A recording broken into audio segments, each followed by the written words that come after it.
stated that they did not know that the 3 partner programs were interconnected with each other or to Thon Care Foundation. Understanding the current state. So for current branding, these are the logos of the 3 Thon Care programs we're focused on. Overall, there appears to be no cohesion between all 3 logos in regards to typefaces used, color schemes, and illustration styles. Additionally, we feel that the chunky typeface and inconsistent styles give the branding a less prominent and more outdated effect. Yeah, and more about Thon Care Foundation. They're a nonprofit organization that administers programs such as Thousand Hills, Gentle Touch, and New Life Canines. And their mission primarily strives to save lives and to foster hope and empowerment through the healing practice of the human-canine bond. Yeah, and so we sent out a survey to current Thon Care customers to get an idea of the current state, and we found that 35% of customers did not consider Thon Care's branding effective, 25% of customers are not satisfied with current Instagram aesthetics, and 60% of customers find no valuable importance in Thon Care's current branding. Yeah, and so Jackie actually visited New Life Canines at the farmers market, which led us to do a Genshi Genbutsu analysis, but for sake of time, we're not going to go into depth. Overall, though, there is not sufficient awareness that is satisfactory to our client. Yeah, and so we did a house of quality analysis on Thon Care's current branding, and we found that the top 3 critical to quality VOC factors are reflection of brand identity and mission, brand cohesion, and brand recognizability. And our top 3 critical to process VOPs, voice of process, are brand identity development, logo development, and scalable design. Visualizing the ideal state. Yeah, so our ideal state is to increase engagement and customer satisfaction by 40% for Instagram accounts across the 3 organizations, Thousand Hills, New Life, and Gentle Touch, and to redevelop logo and build brand guides for improved organizational recognizability and cohesion. And yeah, our 2 primary big, hairy goals are to increase client and customer satisfaction by 80% through curating a more cohesive, consistent, and modernized logo and brand redesign, and to extend customer reach and increase social media engagement by 40%. And finally, our APAE matrix. We created this to visually display our primary goals we hope to achieve, preserve, avoid, and eliminate. Yeah, and I'll pass it on to Brenica. Awesome, thank you. So after those 3 steps, we decided to go into a root cause analysis. Like you guys know, an RCA is required to determine why a process is unstable and unpredictable after ongoing months. We noticed that out of the 3 Instagrams, Gentle Touch had the least amount of followers and also the least consistent posting schedule. From there, we also inquired why the other 2 accounts had more engagement and also just made diagrams to kind of get a better grasp on the low Instagram engagement and how we can kind of go about this to improve consistency and cohesion through the Instagrams. So the first thing that we did was create a fishbone diagram. We focused on 6 different elements such as people, process, equipment, materials, environment, and measurement. That led us to going into our problem of incohesiveness and outdatedness of these Instagrams. And then from there, we decided to define our top 5 issues. The first, or I guess the top 3 was that those 3 companies did not have any up-to-date brand guidelines. There was no set process in posting schedules and themes, and they were also not business accounts, which helps us gauge a better understanding about like Instagram engagement and metrics. And we also decided to create an affinity diagram, and we focus on 5 different aspects / elements of Thon Care foundations, such as team members, demographics, lack of branding, content, and data tracking. So you guys can see in here, but for example, like one problem that we found was there was a lack of Gen Z audiences on all the Instagram profiles, which could lead to kind of like low engagement and inconsistency. Okay, so for our solution hypothesis, oh, perfect. So we sent out a survey to gather the VOC, and so this was sent to the actual customers of Sun Care's programs. So just to reference, these were the images that they were sent and surveyed about. Okay, next slide. So then the results, oh, thank you. Okay, so then the results we got about the actual state of the branding and aesthetic for Sun Care's foundation programs was that 75% of customers were satisfied with the Instagram aesthetic. 65% reported that the branding was effective in portraying the values of the foundation and its programs. And then only about 43% of customers said that the Instagram aesthetic was important or very important to them. And then similarly, only 42% of customers reported that the branding was important or very important to them. And then we also had on the survey an area where they could tell us what's important to them for Sun Care's branding and social media. And so some of the comments that we got that stood out were bringing attention to Sun Care's programs, focusing on the human and dog interaction, and staying mission focused with cute dogs, spreading joy, and the community feel. Okay, and then there we go. Okay, so with this data, we were able to create our hypothesis, which is if we rebrand the Gentle Touch, New Life Canines, and Thousand Hills Pet Resort Instagram accounts, then we will be able to increase brand cohesion and Instagram aesthetic by implementing brand guidelines, resulting in a 40% increase in customer satisfaction of branding and brand cohesion. Okay, and then one of the first things we did along this process was use the Maruka tool, also known as visual control or color coordinating. So these three colors, along with an off-white, were the colors we chose to create the new branding with. And so each program was given a main color. So as you can see, Thousand Hills Pet Resort is green, Gentle Touch Pet Training is yellow, and New Life Canines is blue. So that way, throughout Instagram and any social media, you can kind of determine which account you're on based on the main color. Yeah, so conducting experiments, we came up and brainstormed some rough drafts of what we thought the three organizations kind of looked aesthetically. And we sent that over to Juanita, and she came back and said that she liked this one. And so we were trying to experiment with if we liked the title with the text in with the logo or more of the minimalistic approach. And so we ended up asking GRC students in the second survey what they preferred or what they thought looked more appealing. And then the first survey that we sent out was the actual state. Second survey was our ideal state. First, the actual state survey was sent out to the customers that are already following the Instagram pages, asking them the importance, what they think. And then the ideal state was sent out to GRC students. So then we went and evaluated those results. With 94% of the customers reported that the mid-size logo accurately represents the Sun Care programs, and 50% of customers reported to be more likely to click on the mid-size logo while browsing through Instagram. And then this is what the ideal state looks like with New Life Canines, Gentle Touch, and Thousand Hills.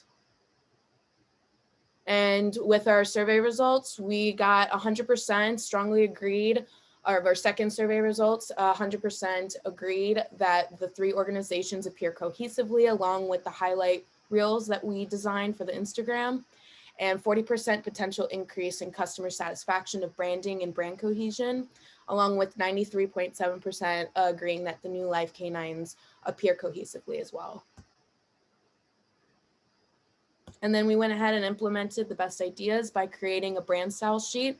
Sarah will go into the brand guidelines a little bit more in detail, but this is kind of more of a primary brand style sheet. And then we were able to use the Mira, Muda, and Muri tool to eliminate non-value added elements to the process. Awesome. So now we have institutionalizing the change, which throughout this entire process lands us at our final designs for brand development and brand identity, which we can see here. We developed a formal brand guideline. So this is more would be used internally and externally with partners. And we'll quickly go through these. So we have our title, we have our welcome page for all users. We have a table of contents. Brand organization, basically saying how the three organizations relate to one another. Thousand Hill Pet Resort and their branding. Gentle Touch and their branding. New Life Canines and theirs. And finally, kind of a culmination of the colors and type that are used across all three organizations, again, to bring in that cohesion. We have some social media use guidelines. We had the addition of Instagram templates and story highlight covers that really just bring in the three organizations together visually with the Myruka that we saw. And on our next slide, we also see some border use, like template ideas and some caption ideas, again, for standardization. And then we have our contact page. So those are the formal brand guidelines that we developed. Finally, we have a flow chart. Really, this was just like a final cherry on top to compare our before state to our after state. One of the big things in the before state that was a problem wasn't necessarily that there was NVAs or friction, but that there wasn't any achievement of the branding goals in that current state. So in the next flow chart, in our hopefully ideal state, we can start incorporating as a process step for adding frames in Canva, given like an asterisk and potentially including more employees in the social media posting process. Instead of having to go through Juanita or upper management to go into posting, a referral to the brand guidelines will definitely help reduce NVA in that context. And finally, we had in 5S's tools. We won't go into this, but really it's just a methodology that we use to ensure that the development of those brand guidelines was really creating a productive work environment. And to leave off, we'll have a quote by Duran, which is, "What I want to do has no end since I am on the endless frontier of a branch of knowledge." And we want to give a big thank you to Juanita and SunCare for taking those steps to continue to improve their organization, and to Gordon for taking us on this learn by doing experience. Excellent. Good job. Excellent. Any words there, Juanita? Yeah, I definitely appreciate all the hard work that went into this. I especially love the colors that you guys landed on. I think that they are really great. And since they're so close on that color wheel together, I think that makes for a harmonious color scheme that I really enjoyed. And overall, I think that I was very impressed by the brand guidelines that you guys, that your group came up with. So I think that you guys did an awesome job. Yes, I agree. And I just want to say thank you, ladies, because this is the intent of doing the A3 for a brand, right? You guys know how to design. So now what we're trying to do is we're trying to say, okay, we designed, now let's prove it, and let's give our customer what you just did in SOP. So excellent job. What a way to start it. Good job. Okay, let's go to group 2.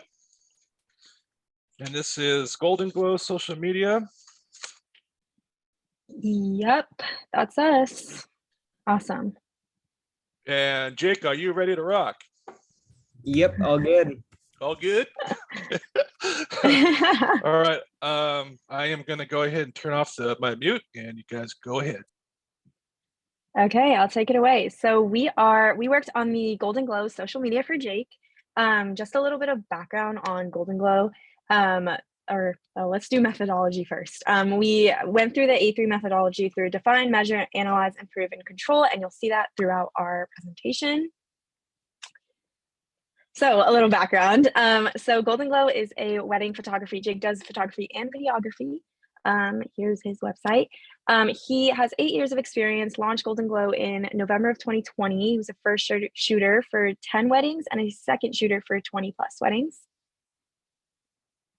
And our target audience was recently engaged couples in Southern California with those ages. And our current following on our Instagram is 66% female and surprisingly 34% male.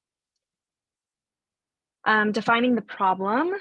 So our problem was that Golden Glow's Instagram had a negative 87% engagement rate due to its inconsistent posting. And that negative 87% means that the engagement was down 87% from October to January. And that's an issue because we wanted to gain more clients, or Jake wanted to, and through the Instagram, but it wasn't displaying his best work. And so here's where we step into understanding the current state of the account. So originally when we inherited the account, the account was reaching 300 accounts usually, had a total of 130 followers, had an average of 15 likes per post, and 0 comments on average per post. And from there, we kind of inferred that we have 2 different areas of concern that we were going to dive into with our following exercises and tests. One, that the page does not really reflect Jake's personality or personal brand, and doesn't showcase him as an individual. And 2, it doesn't promote wedding videography, which is something that Jake mentioned that he wants to promote. So the visualizing the ideal state here, we had a conversation with Jake.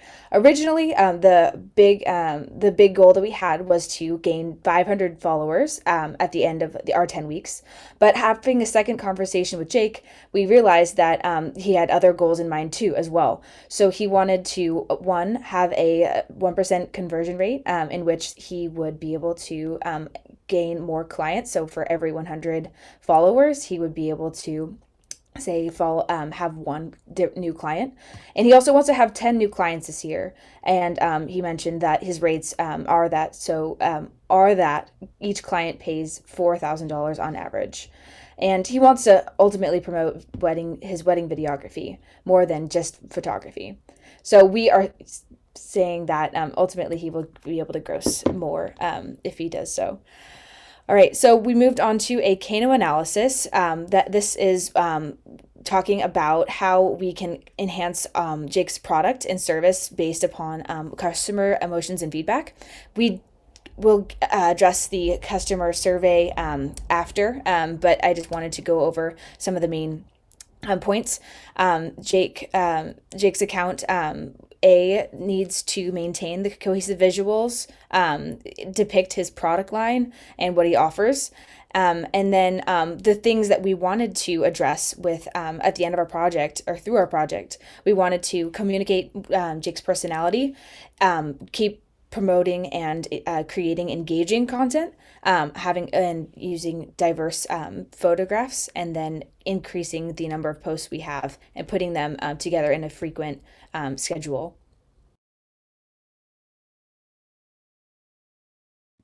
Now we're going to dive into our root cause analysis. So we decided to do a fishbone diagram prior to our surveys, just so our team can really internally take apart what the account was working like. So we have Jake, the algorithm, method, materials, Malou, measure, all in here, and that was divided up into how it kind of creates low social engagement. We then went into a YY diagram, really breaking up a lot of different ideas that we mentioned and that Jake mentioned to us. And in turn, we were able to come up with these 4 root causes as to why there was such low engagement. So Jake is pretty much doing everything by himself currently, and he has a lot on his plate. So it takes a lot for one person to manage an account like this. Jake also has other priorities outside of Golden Glow weddings that takes time as well. And as we mentioned, there is no clear face of the brand for followers to connect with. And this was an issue that we all agreed on, as well as our survey. And since the algorithm is constantly evolving, there is no clear answer on what to follow. However, our team did decide to give Jake some ideas on how to beat the algorithm.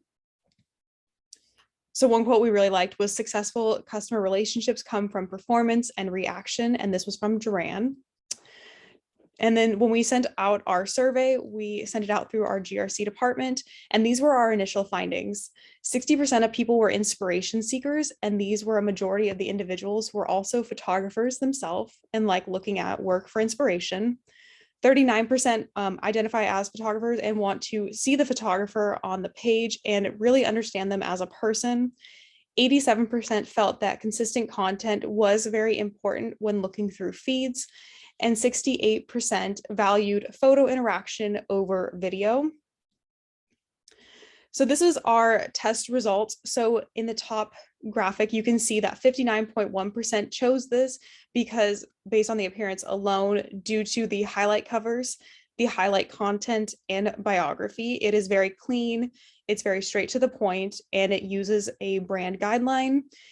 On the bottom graphic, 81.8% did not choose this as their favorite based on just the appearance alone. It lacks the highlight cover consistency. It's kind of a random bio, and there is lack of professionalism just in the account altogether. Yeah, so going into our solution hypothesis.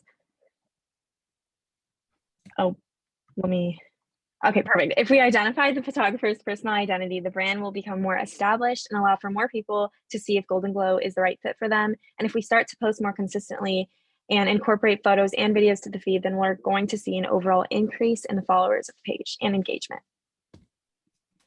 So when we conducted our experiments, we actually ran the Golden Glow page for 4 weeks from February 13th to March 12th.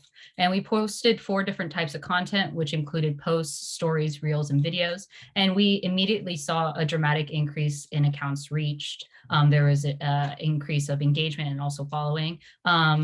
To be more specific, the highest accounts reached was in week 10 with a total of 5,196 accounts. And the highest engagement was in week 8 with a total of 118 accounts engaged. So with our analytics beforehand, between October 28th and January 25th, there was 0 total posts, which resulted in very low reach, engagement, and following. But between January 12th and March 12th, there were a total of 58 posts, and the total accounts reached was 11,017 accounts, which was a 2,869% increase from October 24th to January 1st. And the accounts engaged were 204, which was a 2,024% increase. And the total followers increased to 144. And so when we were evaluating our results, some additional analytics, 14 individuals went to the Golden Glow website after looking through the Instagram, which could go into potential customers that Jake could have. And 304 total profile visits from non-followers that came across Golden Glow's posted content actually went to the Instagram account itself. This is the total reached audience, which the surprising thing was that over 10,000 individuals that actually came across content from Golden Glow's Instagram were non-followers, and the Instagram page reached 3,927% more accounts, which is very impressive through the short 4 weeks that we had.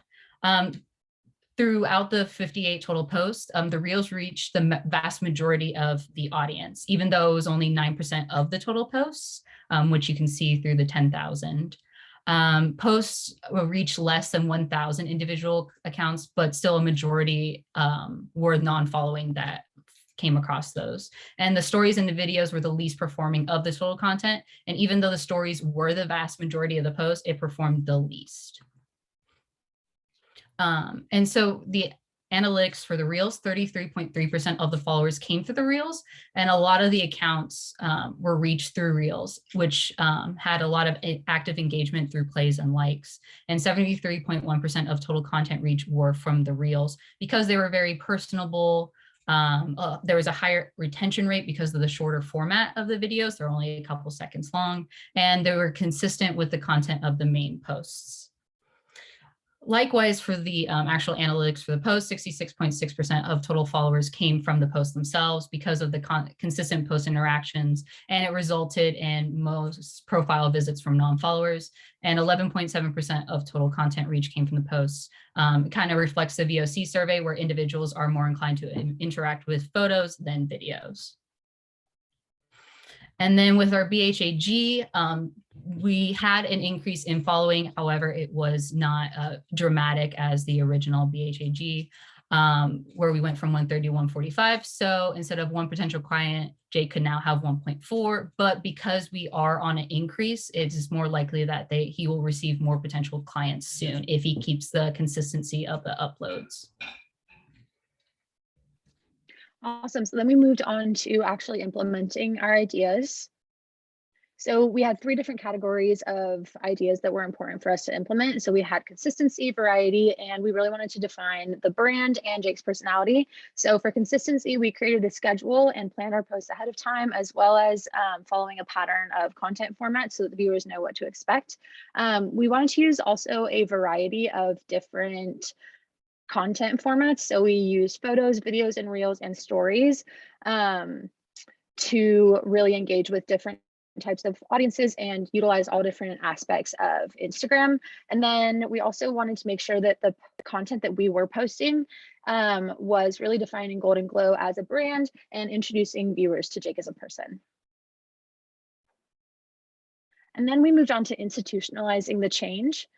And to do that, we used the 5 S's to create or to really understand what we were working with and to move forward. But for sake of time, we're not going to go deep into those right now. But we did have a plan. So as you can see through the bar chart on the right, we had consistent engagement throughout the week. So it doesn't really matter what day of the week we plan to post on, but we wanted to make sure that the plan was easy for Jake to sustain. So we landed on 2 feed posts per week and 3 stories per week, and then also doing reels intermittently. And we also created story and post templates on Canva. In order to maintain consistency, we used Canva because Jake can add in whatever photos he wants in the future. And then we also had a Trello board, which can allow organization and can also allow for collaboration because Jake uses second shooters pretty often.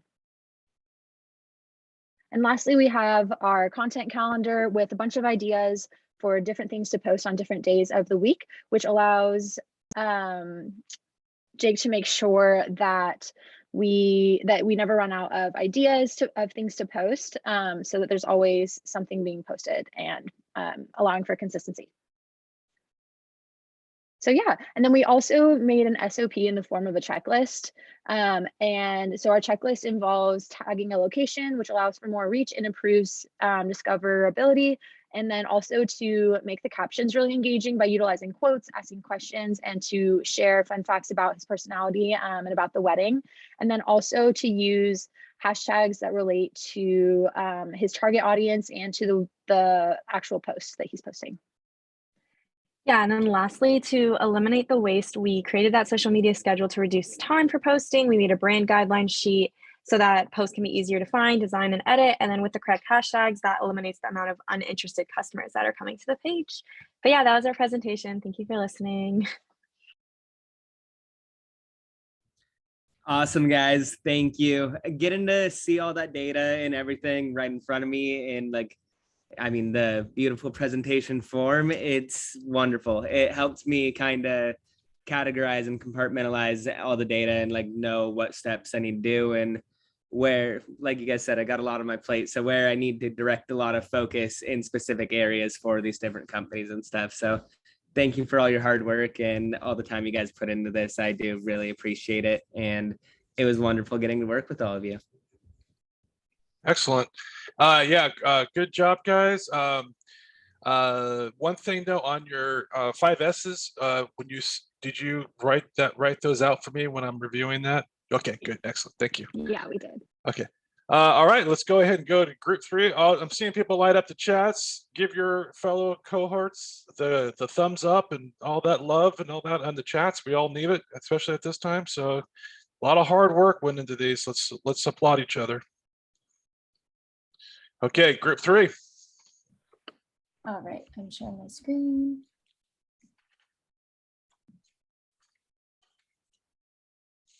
Can everyone see all right? Yeah, thank you. Okay, perfect. All right. Hello, everyone. We are group number 3, and we are super excited to present to you all the ways that we've been increasing social media engagement with Sun Care over their main 3 Instagram accounts. So we wanted to start with this quote that says, "Content builds relationships. Relationships are built on trust, and trust drives revenue." We think that this highlights how truly important social media content is when it comes to building relationships and growing a small business. And then here's just a quick overview of our A3 methodology and all the tools that we used in this project, and we'll dive deeper into these in the coming slides.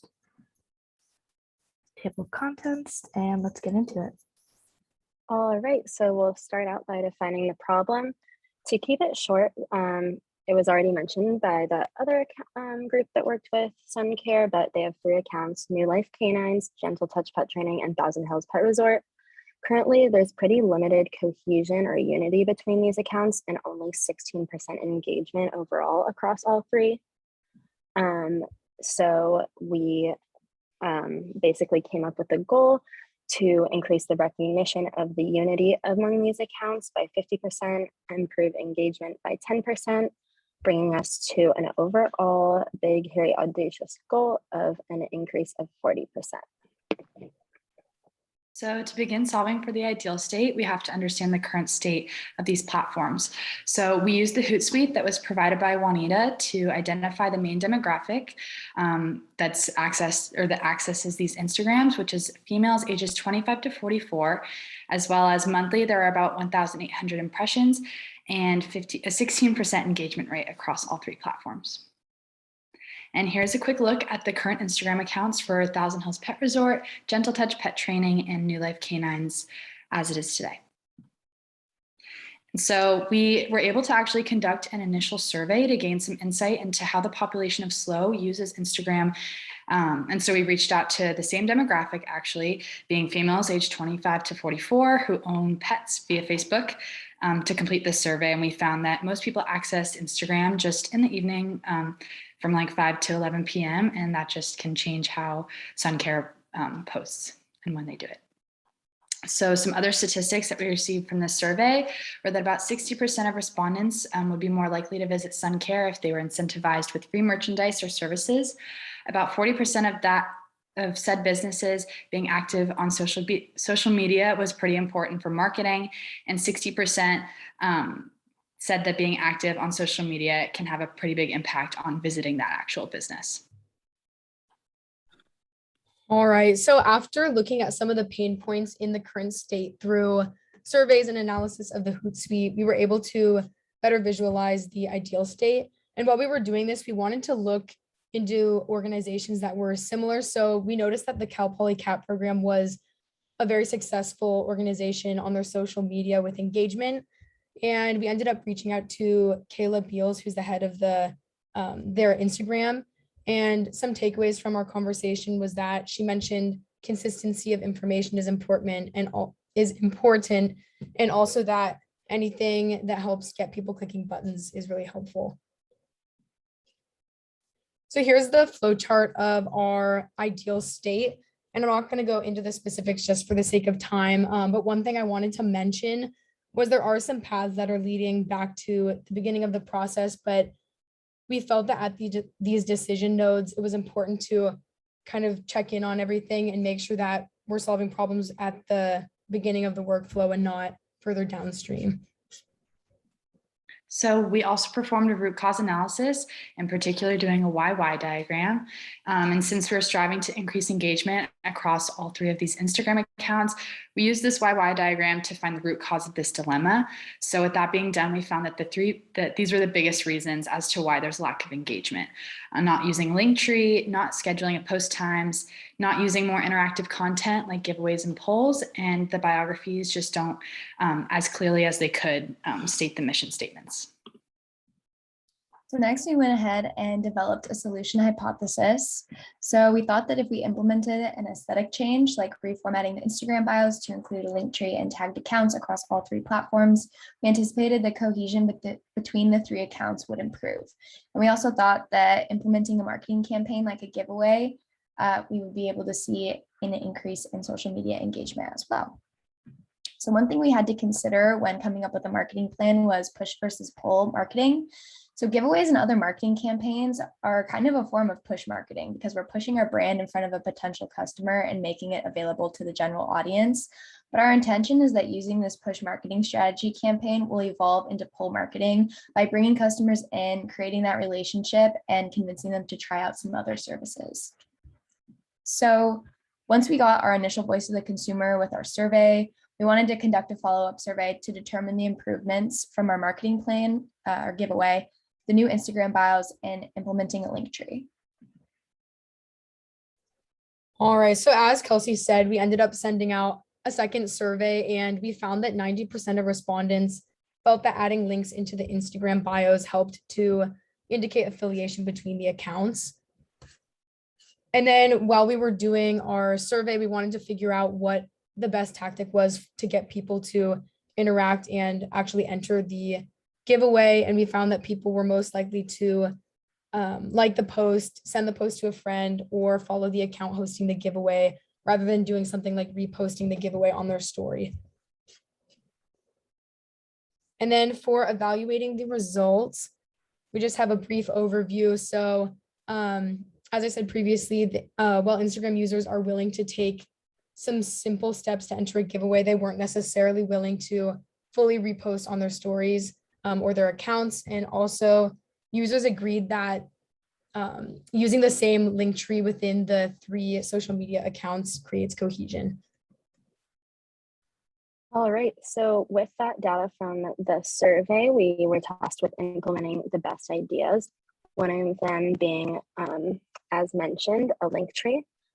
So with our mock-up on the right, you can see we kind of utilized the concept of Maruka by color coding the different accounts. So that way we made them like distinct and organized, while also bringing the accounts together and being affiliated, since all 3 of them now would have the same link tree.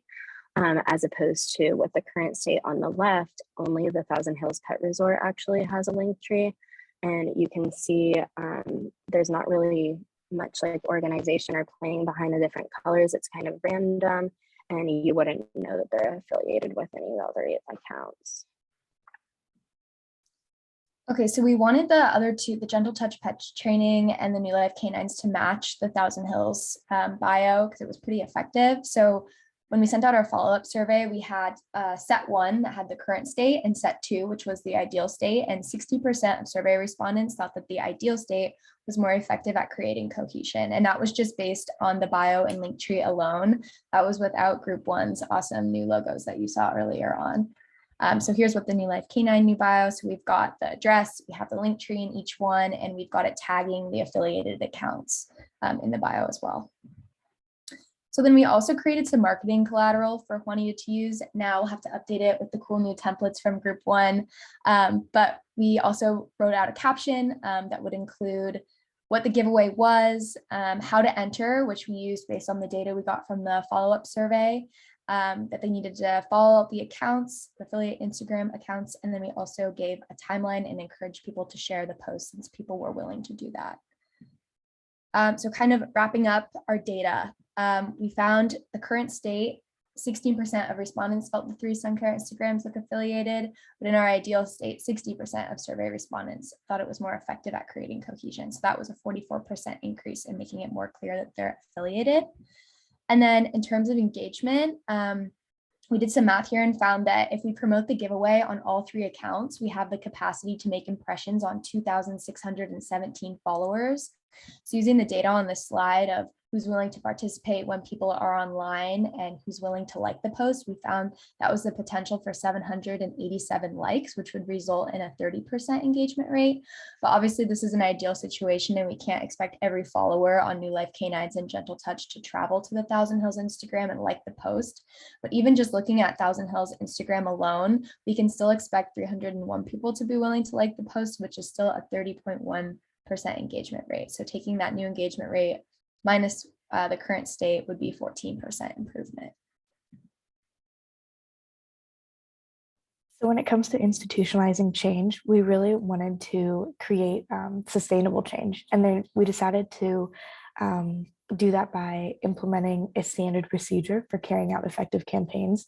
And then we also decided to create a brief checklist that we would be able to give to Juanita, which would have a basic guideline for formatting a giveaway, in addition to having some content inspiration that she can run through.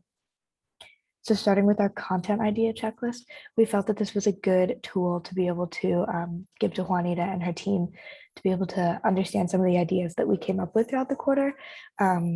We think that having it in a checklist is a good way for her to go through and mark the things that she's done, how they worked.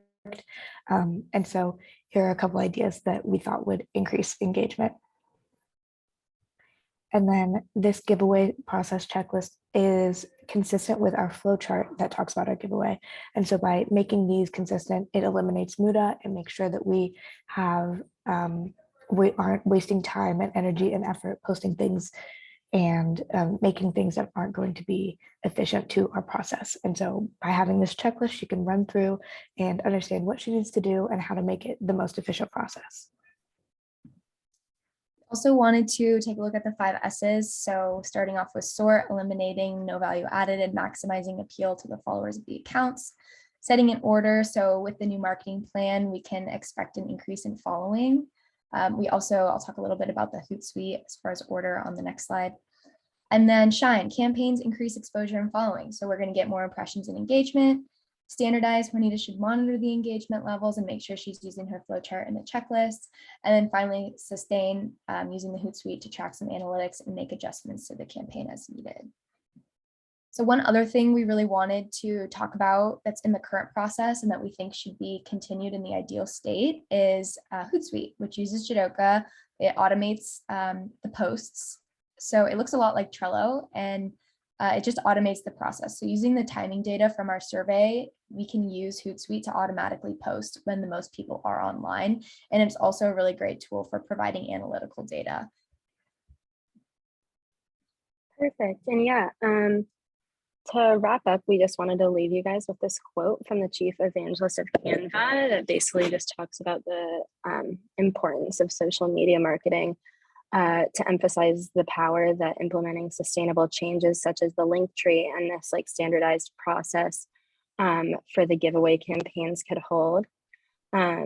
So with that being said, thank you so much for listening to our presentation and for hearing out these ideas.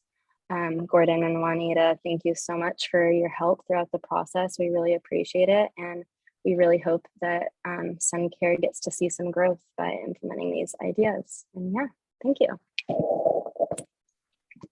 Excellent. Great job. Juanita, comments?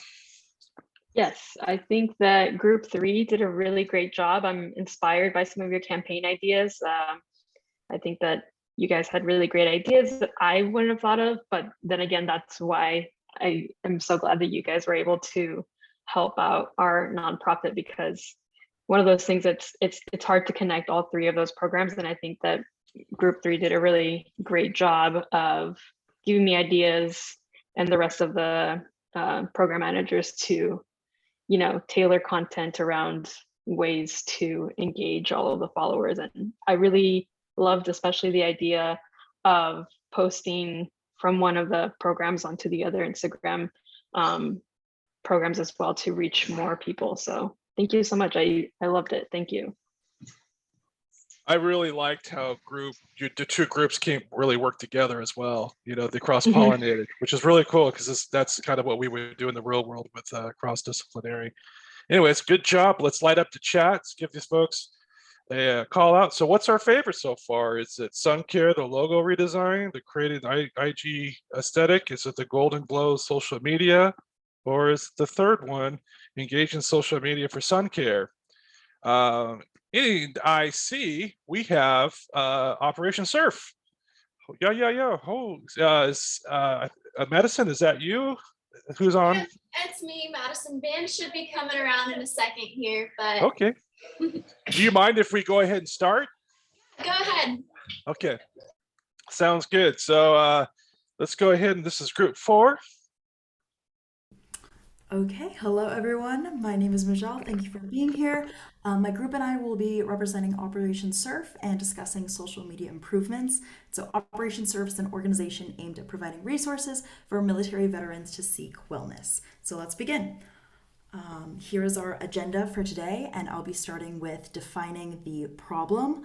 But before we start, let me define some terms that we'll be using throughout this presentation. So analytics are used to understand the performance of the posts and the account overall. 2 types of analytics we'll be using are engagement, which is the total number of likes, comments, and saves, as well as impressions, which is the total number of times content is viewed by users. And so let's discuss the problem statement. And so based upon Operation Surf's social media, there seems to be a decreasing engagement rate across the Instagram content. And compared to the months of August through November, there seemed to be a 44.9 decrease in engagement. So to understand the current state, let us understand that the average monthly follower growth and average engagement rate insights. And so let's look into that. And here are some screens which showcase some of the analytics, and we'll be diving into these deeper in the following slides. So taking a look at the current state of the Instagram for Operation Surf, there seems to be a very personable and professional look. The images really help with the credibility of the organization, and there seems to be a consistent posting schedule with posts being uploaded 2 to 3 times per week. And with that being said, there is a little bit of inconsistency across the engagement rate, and there could be an improvement in the consistency in the branding. So in order to kind of get more feedback from the customer base of Operation Surf, we were in contact with Peyton, who helped us send out a VOC survey, or voice of customer survey. And so the main things that we wanted to focus on are: what is your age group? How often do you use Instagram? How valuable is Operation Surf's Instagram to you? And how valuable is each type of content to you? And so these are the key metrics that we were really looking at. And so just some survey results that I want to highlight, because we'll be diving more into that in the slides later. But 65.7% of respondents were over 50 years old, and 40% of respondents said that they found videos valuable. And further applying those survey responses, we looked at that relationship between customer requirements and operational requirements, which ultimately defined a couple of facets that are critical to the process, which are a defined social media strategy, exceptional customer service and community building, and strong community involvement. And so moving forward into using those to visualize the ideal state, we would first apply high benefit and easy to implement targeted content that would ideally increase the engagement rate and follower growth by 40%. And so that's what those metrics would look like based on current stats that we have. Here's a quote that we wanted to focus on: quality planning consists of developing the products and processes required to meet customer needs. So in order to follow through with that, we have a achieve, preserve, avoid, eliminate matrix depicted here. And so these are all goals, goals in terms of achieving, preserving, as well as goals that we have to avoid, things that we don't need, and goals to eliminate, things we need to get rid of. So that would be in the matrix. We also have ways to eliminate the 3 M's, so Muda, Muri, and Mura. And with Muda, the goal would be to eliminate Muda, we would develop relevant posts that follow a branding guideline. For Muri, to remove inconsistencies in managing the social media by targeting content to specific audiences, and Muri for being consistent in content schedules, streamlining the approval process.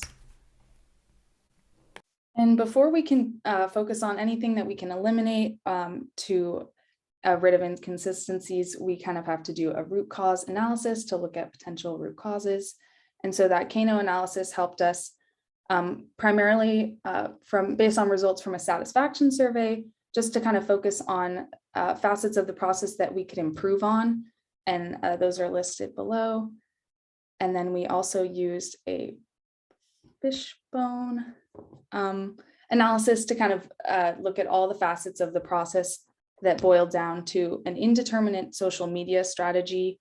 And so what that looks like is that users ultimately have less access to the brand, which harms brand awareness.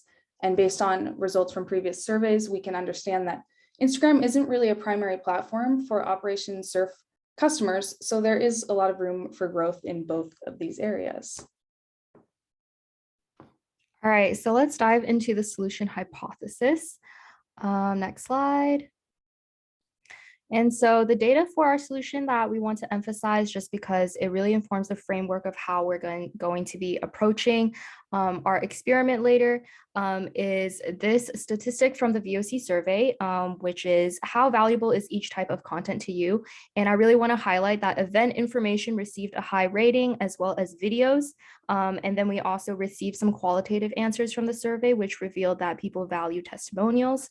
And so moving on to the hypothesis, we really want to include more logistic and visual information. We want to allow the audience to get to meet some of the veterans that are participating in the program. And we also want to target Instagram's younger demographic because we do want to expand Operation Surf's audience. Next slide. And so a quote that we want to highlight too is, without a standard, there is no logical basis for making a decision or taking action. And so again, we really want to kind of enforce some kind of standard that you all can carry on in the future. All right, so moving on to the experiment, next slide.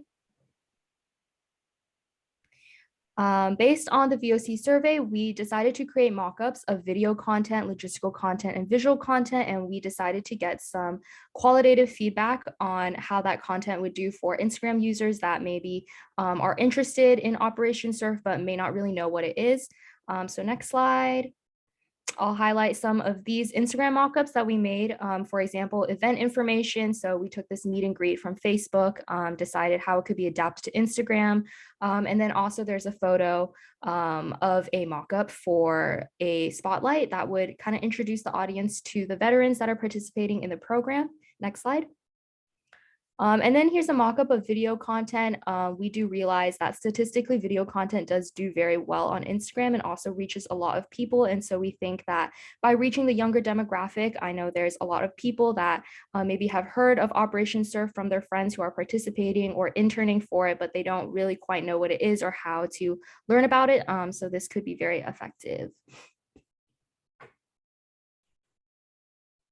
Right, so evaluating the results of our Voice of the Customer focus groups, we asked them questions about how interested they would be in Operation Surf and what content they like to engage in social media in general. And we're hoping to get a better idea of what content will bridge that gap and help engage new demographics for Operation Surf. So our insights, our qualitative data that we received is that people really like the idea of video content to both highlight Operation Surf's mission as well as give more information as to what they do. And they really liked the quality of the current Instagram, but they felt that it lacked a lot of information on what Operation Surf is all about. So this is some insights on how video content has done previously when Operation Surf has posted it. And we found that on average, it had a 36% increase in engagement looking at likes. So we think that there's some serious room for growth because those are posted inconsistently month to month. So with that, we can implement these results. Yeah, so we just want to talk a little bit about how we can apply this data to long-term change, which we'll talk about more in the future. But yeah, again, short form videos can expand the audience. And so we found that they're effective and that people were interested in them based on the focus group as well as the survey. And then we also think that including event information to show the brand's mission will be really great so people can go on Operation Surf's Instagram and just at a glance know what it's about and what it offers people. And then again, we would like to include some spotlights just to enhance the credibility of Operation Surf's program and also to allow these viewers to meet the veterans that are participating and being impacted by this program. So then institution, oh, sorry, so I went backwards. So then we will first wanted to make sure that we can engage the current Operation Surf customers. So going back to our earlier slide, while our Voice of the Customer survey showed that the majority of current customers for Operation Surf were in an older age bracket compared to Instagram's metrics, we still want to engage them. So finding ways to link them to Instagram content from content they already look at, like websites and newsletters, is really important to engage the current customers of Operation Surf. And then to reach out to more of Instagram's current user base, we want to reiterate the room for growth that there is with short-term video content, as well as giving spotlight posts of veterans, the awesome staff members at Operation Surf, and volunteers. And then we creating posts that announce new events and programs within the actual post itself, not only the description. That way, when people are looking at Operation Surf's Instagram, they can quickly see the awesome work that you guys do. So then we created a check sheet for creating short-term video content, which includes ways to come up with ideas for content, as well as just ways to make sure that these new style posts meet general professionalism standards and the standards set by previous Operation Surf posts. And so looking forward, we created an example Kanban of how you could organize social media workflow.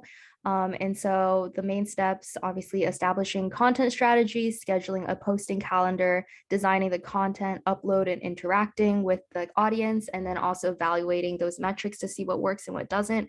But yeah, the bottom line is, since we've pitched a lot of new content, it is very important and very effective to be able to have something that's very consistent across the board. Next slide. And so here are a few of the branding assets that we think would definitely enhance the visual cohesion of the Instagram. Again, this is already used on the website. And so we have the colors as well as the Operation Surf logo. And then one more thing we'd like to highlight is the effectiveness of social media hashtags. And so in the first line, you can see a few hashtags that have already been included in recent Operation Surf posts on Instagram. But what would be even more helpful is we did some research on the hashtags that are most liked and most popular for surfing, veterans, even local hashtags for the San Luis Obispo County. And so we think that including these in the post would definitely help it get more visibility. And that's a summary of our A3 methodology.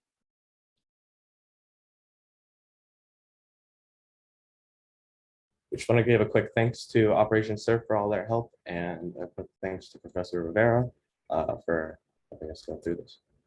Thanks, Andrew. And let's light up the chat. Let's give those guys a heads up. That was Operation Surf. I'm sorry, I'm a bit remiss. We've been working with Peyton.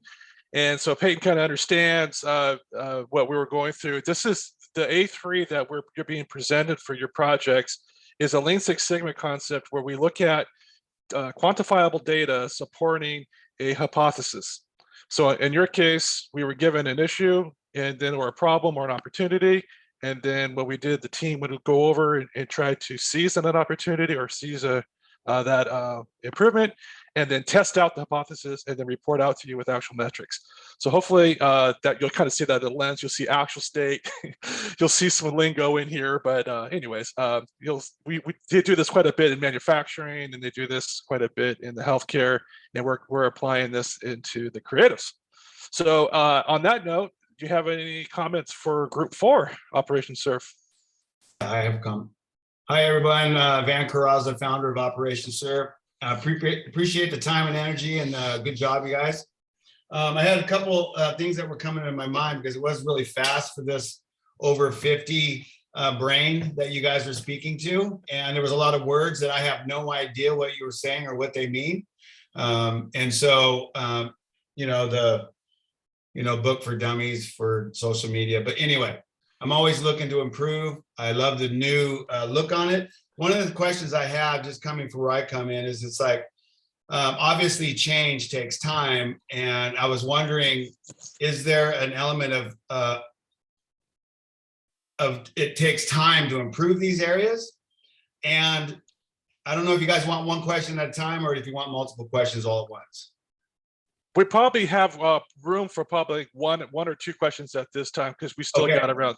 I got a more important one then. Okay. How many employees does it take to operate with effect and consistency with everything that was presented. Like to do this, is this one person? Is this two people? I heard a lot of stuff going on to do this for improvement. I've seen a lot of areas to obtain content and give all these things. So as a business owner, how many people does it take to do that? I can speak a little on that. Technically, you would only need one person. That's the social media coordinator or whoever's managing the social media.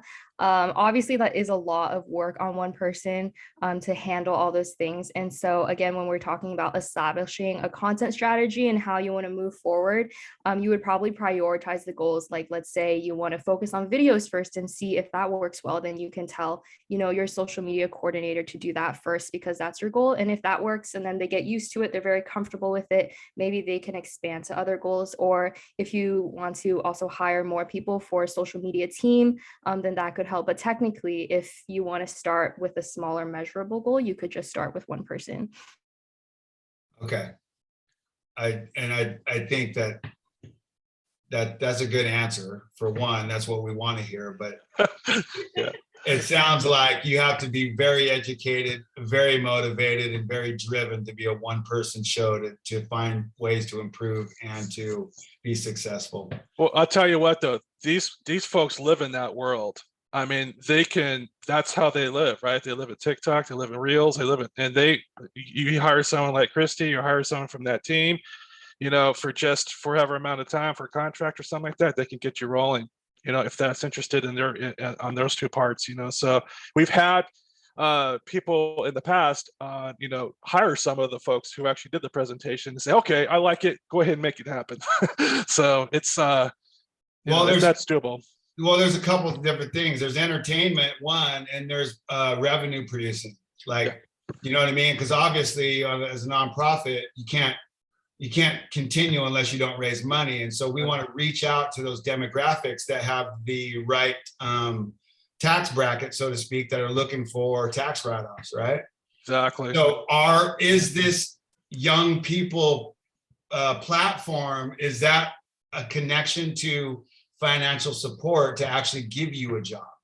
You know what I mean? Yeah, those are great questions, and you and I can talk offline on this because I have some great ideas for you. And we have another one right after this. It's called the Weeklong for your veterans Weeklong camp. So this is a perfect segue for us to go into to 5, and then just so you know, we've got 2 more after this. So I hope that this will kind of open your eyes and we can start having a dialogue with Operation Surf, and with what we're presenting to you, and it's going to be of value. I wish we were here, but she's coming back from a honeymoon. But this is really good. I love it. Good, excellent, right on. Yeah. What it's all about adding value. So okay, so let's go ahead and group 4. I'm sorry, group 5.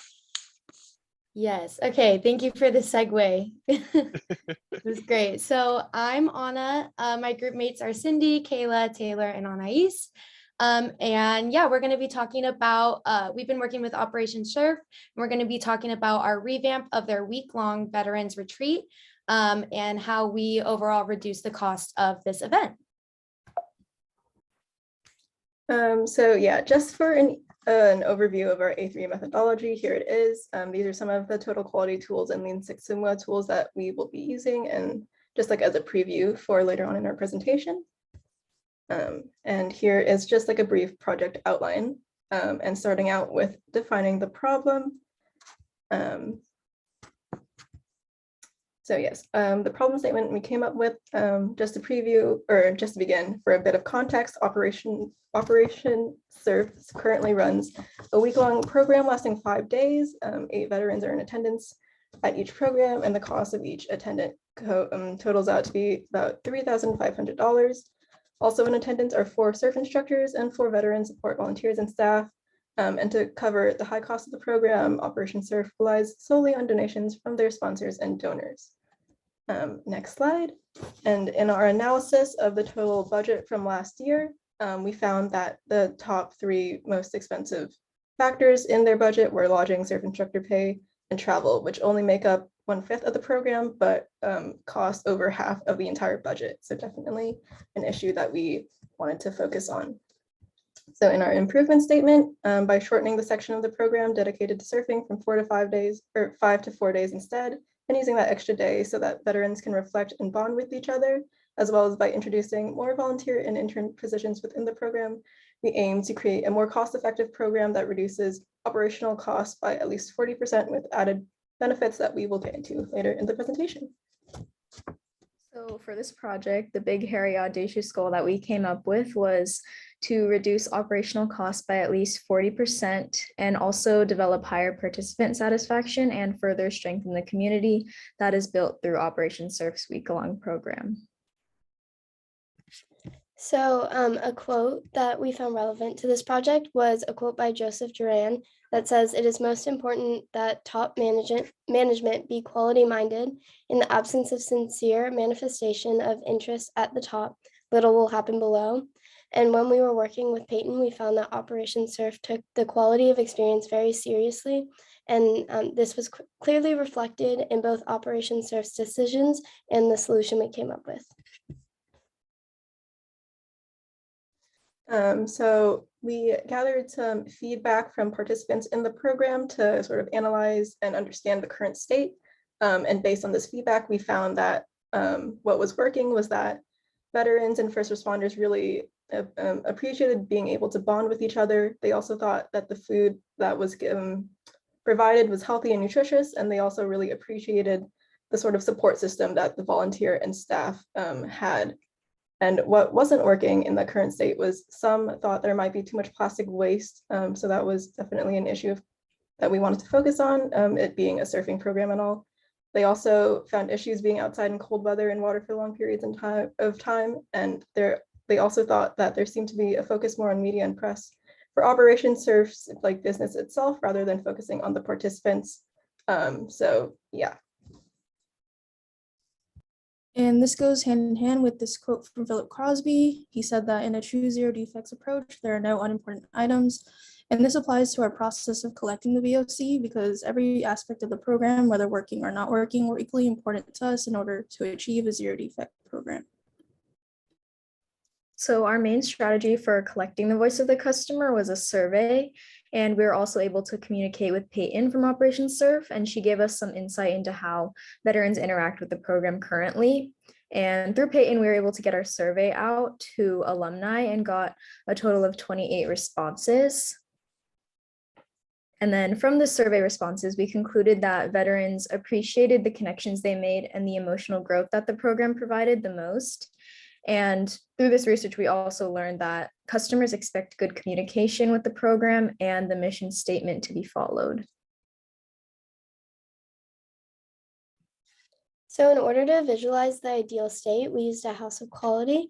And so here you can see that the top critical to quality was effective communication of timing and programs. And then the top critical to price was great location and reliable lodging. And then you can also see that the top 5, you can see the top 5 critical to quality voice of the customer and the top 5 critical to process voice of the process on this slide.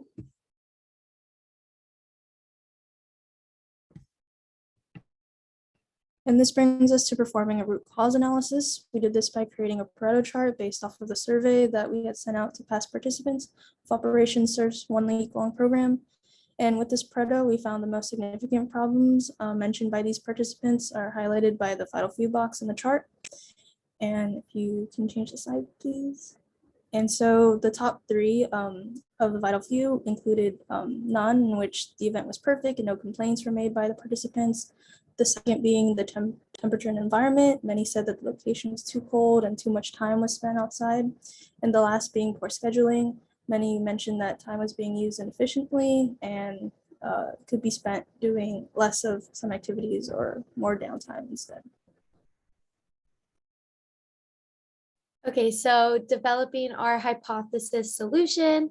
So just kind of to summarize, again, we want to reduce Operation Surf's cost by at least 40%.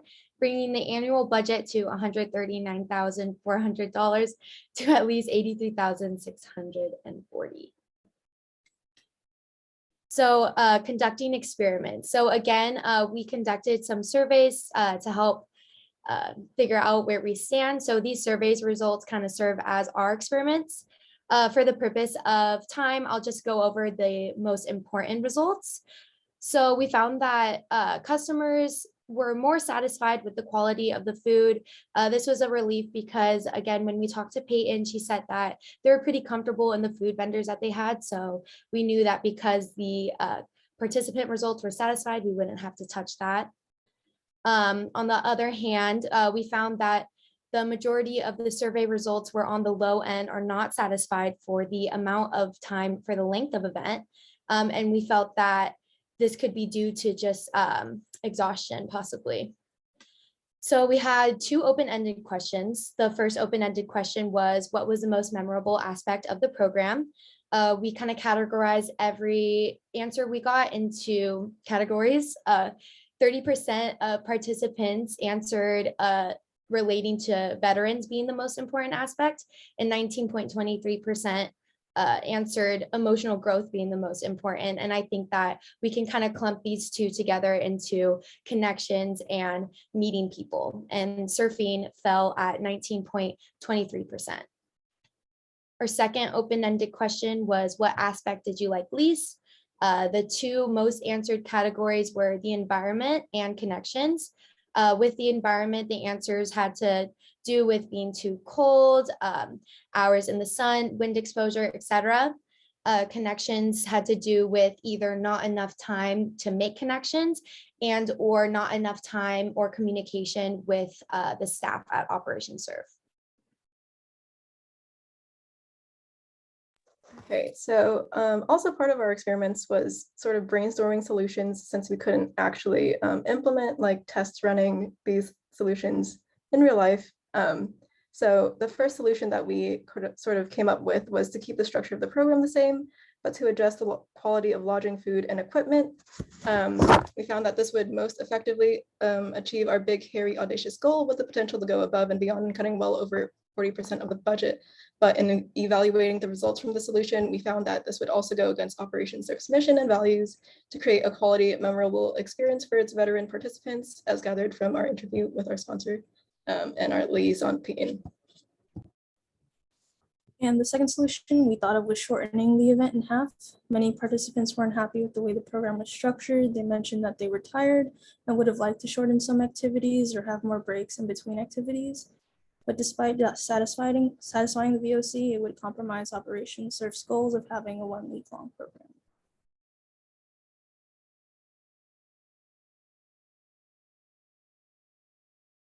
Kayla, you're muted.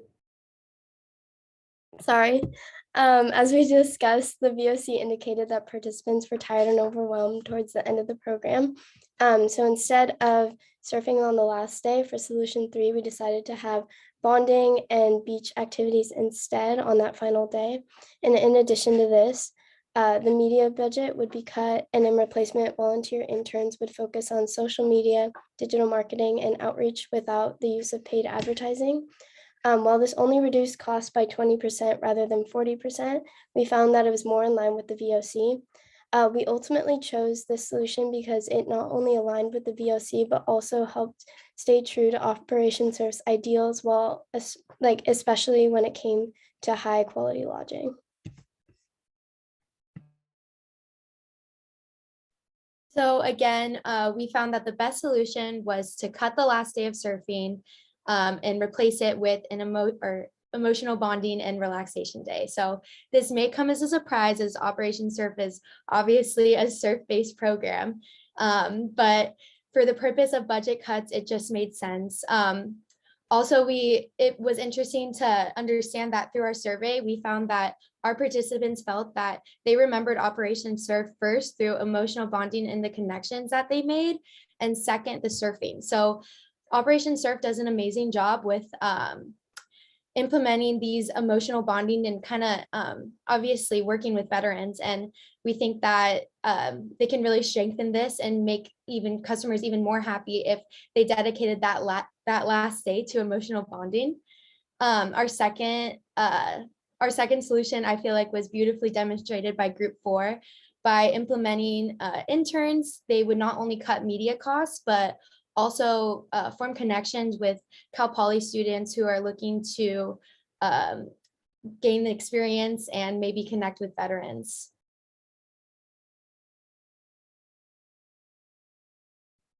Okay, so one of the improvement methods we utilized was MUDA, which we used to eliminate any activities that would not add value to the program. So we essentially chose to make a model where one day of surfing is eliminated because based on our research, the last day of surfing was not adding as much value as the first few. So we opted to add a reflective day instead to add more value. And then for Gall's Law, we basically wanted to go back to the core values of Operation Surf, which are to inspire veteran wellness. So we evaluated whether the system at its simplest achieved the intended purpose and then used that criteria to inform our solution decisions. And then the last method we used was the achieve, preserve, avoid, and eliminate matrix, which allowed us to sort our goals into what we have, what we want, in order to choose whether we want to preserve or innovate in different areas. And then we want to thank Operation Surf for allowing us to collaborate on this project. And we really want to thank Peyton for communicating with us while she's preparing for her honeymoon. So yeah, thank you for listening. Yes, we were at Operation Surf. When we first came into this, I didn't know Peyton was going to get married. So, anyways, the team has. Hopefully, we're adding some value to you. I know that sometimes it's kind of we all think that we're doing something to add value. We think this is what the customer wants, but in reality, sometimes we're doing stuff that the customer not necessarily needs, right? They might want, but they don't need it. So the whole thing about this A3 too is to find out what does the customer need and then do that. So any questions on Operation Surf on that one? Once again, Van, the founder of it, really loved some of the stuff was shocking for me is because, I have such a vision on what I think works and I know connection, but I often say I dangle the carrot of surfing to get them to connect. So surfing is way more important to them than they realize because it got them there. So anyway, I really love the thought about the emotional connection at the end is because that really makes a lot of sense is because prior to leaving it's about that connection and engagement for them to leave, which then once they leave it's really up to them to stay connected. Because you can't, when we have them for a week, we have them for a week. But once they leave, they do their own thing. And so to build that connection, I really love that part of it. And we already went down from 5 days to 4 days, but we didn't keep the last day for bonding. We just cut the day off because of budgeting and because 2020, 2021 was a very difficult year for nonprofits. And so we had to try to figure out ways to do that. And so we already did that. But that last day, I really like that aspect. And I can't wait to look into this more is because I think a lot of the information that you went out and got for us is going to be really helpful for us for improvement because I believe that every mistake that I've made has given me the ability to be better by learning from it. Oh yeah. So it doesn't necessarily we're doing something wrong, but I really love and appreciate that you identified some areas for improvement. Right. And Van and Madison, what we'll do is that the outcome of this is I will send you a YouTube link on this that you can share with your team. So, you can kind of rehash this because this is hitting you hard right now with all this. And plus I'll send you the PDFs of the presentations. And then what I would just ask for you and Madison to do is just to jot down the comments you have and the questions, it's like, how do we get those 30H dynamics? And, send those to me and I'll send those to the team as well. And as well as your honest, total evaluation on these presentations, you can send those back to me as well. But Yeah, hopefully I kind of see where we've been living for the last 10 weeks here, is to filter the noise to get to the signal. What is really the process telling us? Is there an opportunity to meet with this team at a different date to ask more questions? I would think, because as far as off my head right now, I could only have Sure, absolutely. That would be something that we would work out with Anna and her team, because Anna was the lead on this. Okay. And she's phenomenal. They're all phenomenal students, but Anna has just a really good grasp on this whole concepts, and she would be I would definitely get you in touch with her, if you're okay with that, and we can continue the conversation. Well, it'll be a meeting of two teams. Perfect. Because then we'll have a chance to have all our team together with your team, and then we can engage in a way that it'll improve our veterans' lives. And I think that will be really good. Perfect. If you were into doing that. Okay. All right. Well, then let's go ahead and go to, okay, who do we like? Who do we like best though? Is it SunCare, logo redesign, the creative IG aesthetic, Golden Glow social media, SunCare engage in social media campaigns, Operation Surf, increase social media presence, or the last one, Veterans Weeklong Camp Revamp. 5 so far. We've got 5 more. Go ahead and grab your beverage. Let's go ahead and get 6 on the queue. Sean, you are here, right, sir? Yep. Okay. And then Gordon, just to remind you, Liv can't be here today. She's on a flight, but she's been helping us along the way. So thank you, Kylie. I appreciate that. I will make note. Yeah. All right. Well, we are group 6. We worked with Sun King Farm, which is an Arabian and quarter horse farm located in Arroyo Grande. Beautiful, may I add. And we worked with them on product expansion. So this is our team. Everyone is here today, unfortunately, but Liv. Our table of contents of what we'll be going through, and a brief overview, starting with defining the problem and then going into some root cause analysis, visualizing the ideal state, and then eventually getting to that end goal, which is the ideal state. So to start by defining the problem, our problem statement, 76% of existing Sun King customers say they are likely to buy products for their horses if they were offered by Sun King Farms. Currently, the only types of products being sold, however, is apparel for people to wear, like merchandise. Sun King wants to expand its merch to horses to be sold on property. Current Sun King customers buy cheap and faulty horse grooming kits online, but there's no option to buy them through Sun King.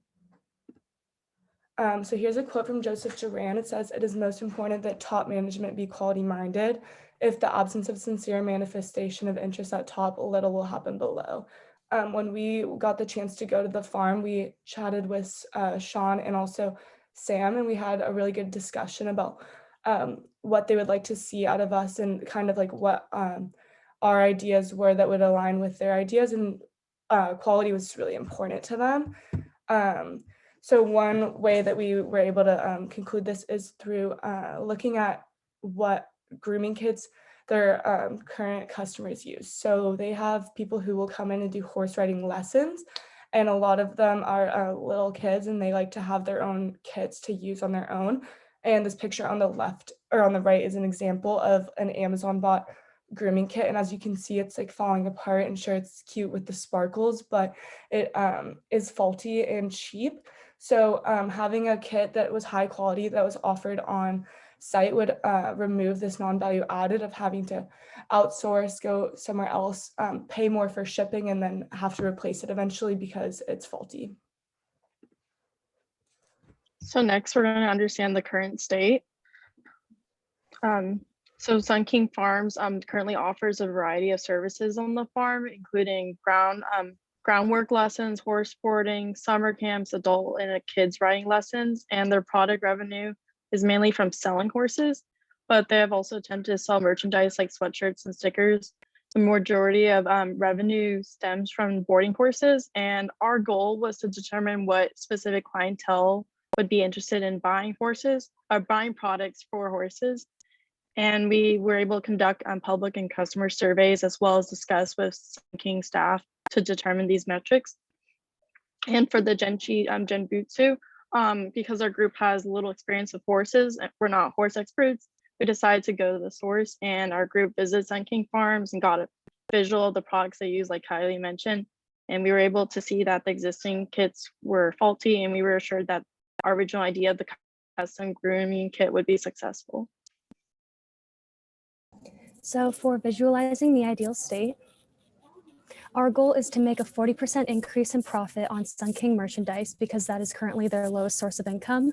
They currently have a total profit of $891 on sweatshirts alone. So to achieve our target goal of a 40% profit increase in merchandise, we would aim to make about $1,247 in profits within the first year.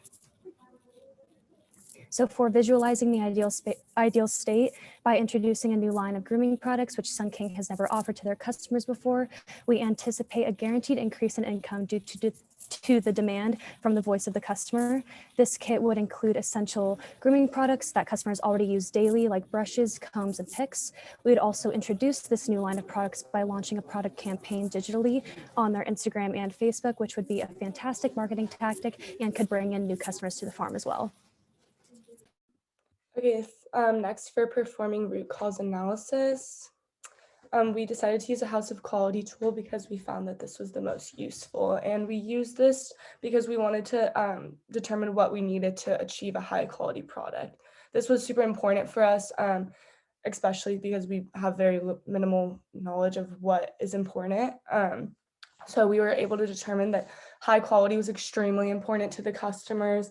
Also, having a convenient storage system, which is why we went with a caddy design that could hold everything.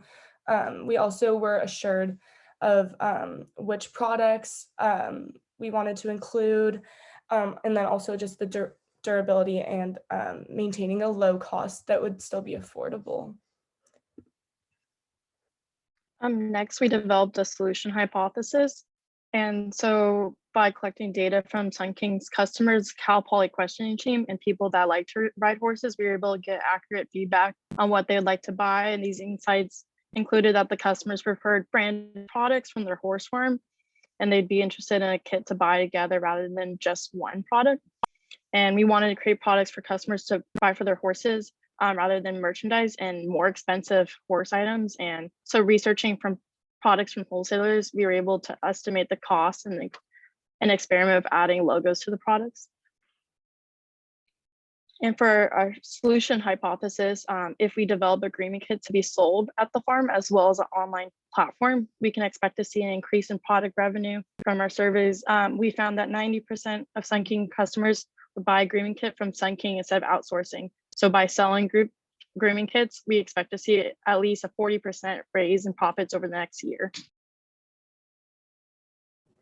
So for conducting experiments, to identify the voice of the customer, we produced and sent out a survey to loyal Sun King customers to ask them questions like, as you can see here, if they would purchase items directly from Sun King farms, if they would rather have items sold individually or in bundle, and a general cost estimation of the most that they are willing to spend. And with this, we got 11 responses, which helped our perspective of the voice of the customer a lot, but we also wanted more thorough data. So we conducted another survey as well, which was a survey for the general person who had experience with horses and the horse industry, like riders, the Cal Poly equestrian team, and more people like that the four of us know. And from this survey, we got 22 responses, and we asked questions like if buying products in a set would be more ideal, and if new customers prefer to support local farms or purchase online. And once we were able to collect this data, it was time to evaluate the results. So to start, a quote from Edward Deming, it says, "Profit in business comes from repeat customers, customers that boast about your product or service, and that being friends with them." This is really relatable to what we're trying to do because we are trying to incorporate a quality product that is branded, that customers will be using all the time, and having that branding on it will spread awareness and also make the customers more loyal by supporting local businesses. So going into some data analysis, first starting with the non-existing customer survey, 77% reported that they are more likely to purchase from a farm like Sun King than outsourcing. and 68% of people with horse experience would be interested in buying the products in the described set. This was really important to us because it reassured us that the products that we originally chose to be included were right on track with what people were already using and would like to see. And then it also reassured us that people are interested in supporting the local businesses. And then moving on to analyzing the existing customer data, 90% of customers say they would purchase the products if Sun King Farm sold them. And then 50% had split opinions on preference of either picking up on site or having it shipped to them. This is interesting. We chatted with Samantha, and when they originally were selling sweatshirts, I did ask her if she did shipping and if that would be something she was interested in continuing. And she said that she has done the shipping with the sweatshirts and that she would be comfortable and would love to continue that if that's what her customers wanted. The one thing she said is she would love to add an online storefront. So their current website is ran through GoDaddy, and we did some quick research, and it would be really easy to add like a storefront platform to their existing website. And since she already knows how to do the shipping, that would be a really easy addition. And then we also did a quick Kano analysis to just assure us that our customers' needs and levels of satisfaction would be met. And as you can see in the top right corner, all the categories would fall under the fulfilled satisfaction. So for implementing the best ideas, we started with bulk ordering the products, and here's a mock-up of them. And our grooming kit includes a branded horse pick, a curry comb, a squeegee, branded caddy, and branded horse brush, all from Alibaba, which Sean put us in touch with, which is basically like the Amazon for horse wholesale items. And this is the cost per one product per 100 bulk order, coming in sets of 100. And so for product check sheet, 3 items, the horse brush, squeegee, and horse pick can come with a logo, and they all can be bought in bulk, and they're all low cost of under $5 each, and they can all be bought on Alibaba. And for our Muruka visual consistency, we focused on Sun King's website, and we implemented the aspects like colors and fonts and logos from that Sun King preferred. And we talked to Sean about this, and we were able to get the specific logos and implement it into our products, like the horse brush, and take the color scheme of black, white, and yellow, and the font of Cinzel Decorative. And for our marketing strategy, Liv created this poster for Sun King to advertise as seen on the bulletin board at Sun King Farm to advertise in person, and also created a social media post for Sun King to announce the kit to their followers on Instagram and Facebook for online platforms. So for institutionalizing change, the total cost to produce one grooming kit is $10.93. So if this is bought in bulk, the total cost to produce kits with all the bulk products is $1,093. So the profit made from selling one grooming kit is $35, which is the price we are selling the kits for, minus $10.93, which is the cost to make one kit, which results in a profit of $24.07. Therefore, the profit of selling all the grooming kits with all of the bulk orders would be $2,407.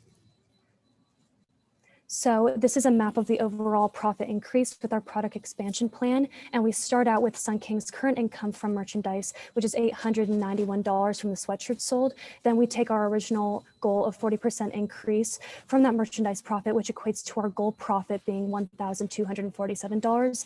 And we compare that to our one-year plan, which has a profit of $2,407. We can conclude that there's an overall 170% increase in profit in merchandise for Sun King with our product expansion. So because we exceeded our goal of 40% to a 170% increase in profit, our big, hairy, audacious goal is achieved. And we really hope Sun King Farms can implement this product development into their business, because we really enjoyed this process with Sun King, and we are really proud of this outcome. Thank you, Sean and Gordon, for all your help, and thank you all for listening. Thank you, Gabriella. Let's give that group. Did you see how they just hit us? They slapped us across the face with those metrics. What can you do, Sean? What can you do? we'll have to start buying them, I guess. Start selling them. I think it's pretty persuasive. Excellent job. Look at you guys. I'm so proud of you. You guys are graphic communication majors, and look at you're thinking like, and you're presenting business. Look at that. Excellent. All right, let's hit the chats. Give these guys a big pat in the back. Sean, I know we're kind of running a little bit behind. Do you want to go right to the next one, or do you want to talk a little more about that particular product? Yeah, no, I mean the actual product itself, you know, we didn't want to just give it away. We kind of just said what common horse products include, and they kind of piece things together. So they did a great job on coming up with a trendy item that, you know, would see a lot of value in the horse and ranch community. You know, metrics were great and everything. I'm trying to think what else. I was curious to say, what was the quantity that we would have to sell in order to achieve those metrics? Because I know I saw the profit margin, but I didn't quite hear how much. So the bulk ordering, they all come in sets of 100. So that price on that original slide was the cost of one item, and then you buy 100 at a time. And those numbers were projected for over the course of like an estimate of a year. Okay, so yeah, sales over a year, 100 sales over the year. I'd be curious to see what you know, the difference in the bulk order. You know, the breakdown price per item there. Yeah, I would like to see, hey, you know, if this is something that, you know, we can imagine selling 200, you know, does the price per, do we increase our profits from that? But I mean, for the first year, I think 100 products sold is pretty a pretty good goal for us. I think it's pretty achievable too. So it's, you know, it's realistic. And I know you, Sean, you can sell anything. So, right. You could sell water to, you can sell water to a fish. Nuclear powered pins. All right, let's go ahead and go to group 7. Yep, let me share my screen.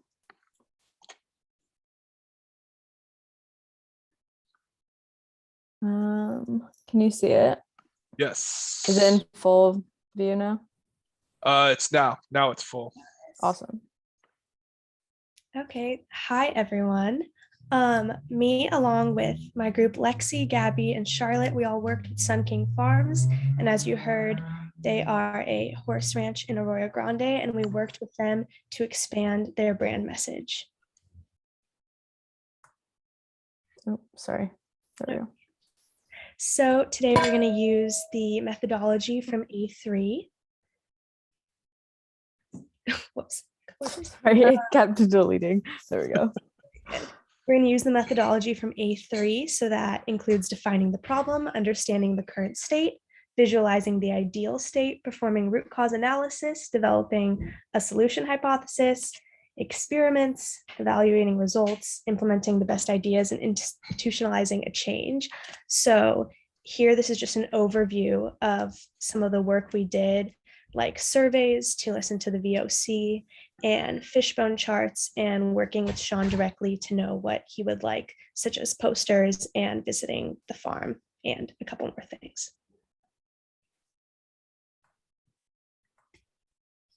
So we're going to start by defining the problem. So the problem state is that Sun King Farms has come off possibly as inaccessible, which is contrasting to what their mission statement actually is, which is they're a very inclusive farm that wants to have their ranch be inclusive to everyone. And the other issue is that there was low awareness. So we conducted a survey and only 16% of surveyed respondents were familiar with the farm, but 47% said they would be interested if they were offered an affordable price. And we think that reflects that just not enough people were aware, because if they were, they would be interested. And part of that issue is that the advertising is done strictly through social media. And so we want to increase the outlets, because currently it's only limiting their reach to 4,000 people per month. Next, we want to understand the current state. This is reflects the problem state as well. And we talked with Sean about how an issue is that horseback riding can be perceived as something that's expensive and exclusive. And we really want to combat this idea because this reputation is harmful and it goes against the message we'd like to spread. And so we really want to reach more people. Next, moving on to this quote that we all felt was particularly applicable, which is "Be kind and generous, strive to create a warm, home-like atmosphere." And this is really applicable to this project in particular because everyone at Sun King Farms showed us that this place is like very therapeutic and should be accessible to everyone. And it's this exact warm atmosphere that will help them improve their profits. So next, we just want to talk about our big, hairy, audacious goal, which is to have a 40% increase of profits with the horse sales. So currently it's $45,000 a year from that, and we'd like to increase it to $63,000. And we'd also have to like to have 40 more people visiting the farm per month. We can start out by looking at the actual marketing engagements. So these are some screenshots from their Instagram. And as Sophie stated before, it's only reaching around 4,000 people. And we don't know where they are, like even if they're in the community, it's just reaching them through social media.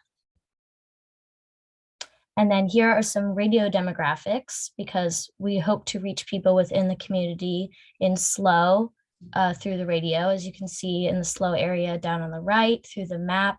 And then on the left are some radio stations within the area. And then the demographics for age and gender show how many people are listening. And then on the left, you can see the income brackets or the incomes. And the higher it is, obviously, the more people hear and the better the sales for the horses.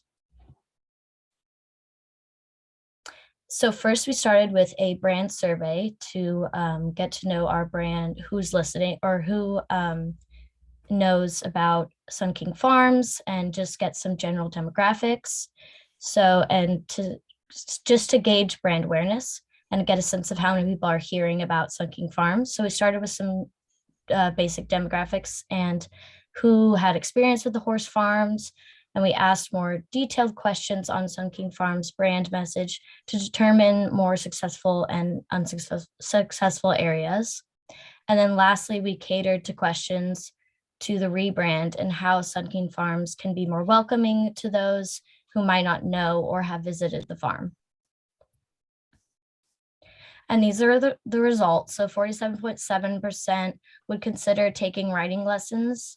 68.3% have at least some experience in the horse area.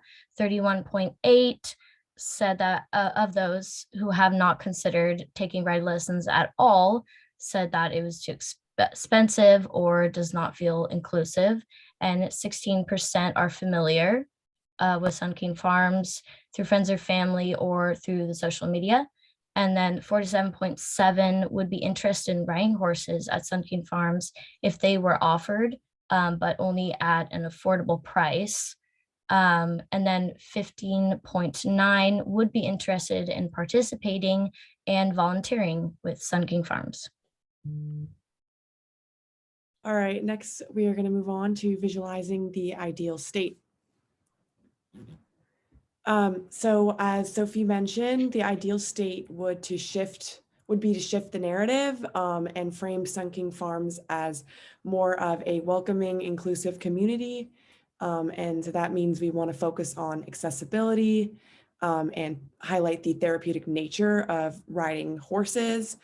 And so we would accomplish this by advertising Sun King Farms and their community events that they plan to offer in the next few months. And this would just spread awareness throughout like the AG and SLO community.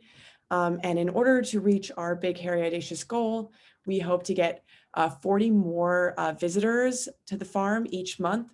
And to increase the horse sales by 40%. So this is just another quote that we thought was also applicable. Quality improvement is achieved by teamwork, not solo warriors. So this is from Joseph Duran. And we felt this was important just because when visiting Sun King Farms, we felt that there was a high degree of teamwork and collaboration, and everyone at the farm is working together to create this welcoming environment. So, and so next we made an achieve, preserve, avoid, eliminate matrix, and this would just help us kind of decide what's important for Sunking Farms and what's not important, what we should do moving forward to rebrand Sunking Farms to create a more inclusive community environment. Next, we performed a root cause analysis. This was done with a fishbone diagram, which would help us narrow down some of the root causes for why Sunking Farms wasn't reaching enough people. And I think the most important of these were there was trouble wording the brand message on the website and in other like social media as well. And then a couple others were the staff shortages, which made it really difficult to work on this marketing aspect of Sunking Farms. And then the third was that the current marketing methods were not reaching enough people. So like the website and social media just wasn't going far enough. So this is why, this is what we aim to address by creating a poster and working through radio ads. And then for developing the solution hypothesis, our solution was two parts. The first being to design posters that would be displayed in various locations around AG. Primarily, we were targeting places where people who would be interested in horses would be going anyway. So we were thinking about feed shops like the farm supply store, tractor supply store, Limos, feed and pet supply, as well as the Arroyo Grande Community Center, and then also horse shows. And our two posters were an Easter egg hunt event coming up, and then just an overall like general services so people can get informed about what the farm is doing. And just really we're trying to push the message that like we're an inclusive place and everyone is welcome. And then our second idea was to do a radio ad to spread the message about Sunking Farms as well as to increase brand awareness. So our hypothesis is if we implement event and general posters as well as radio advertisements, in-person engagement will rise to at least 40 new visitors a month at the farm. These new visitors will lead to more sales as we expect 5% or 2 of every of those 40 new visitors to purchase a horse. With this new marketing approach, we can expect horse sales to increase from 45,000 annually to 53 to 75%. And that's a range because depending on the price of the horses purchased, it could be on the higher end or the lower end because the horses range from about 4,000 to 15,000, depending on how fully grown they are. And here are our posters for the solution.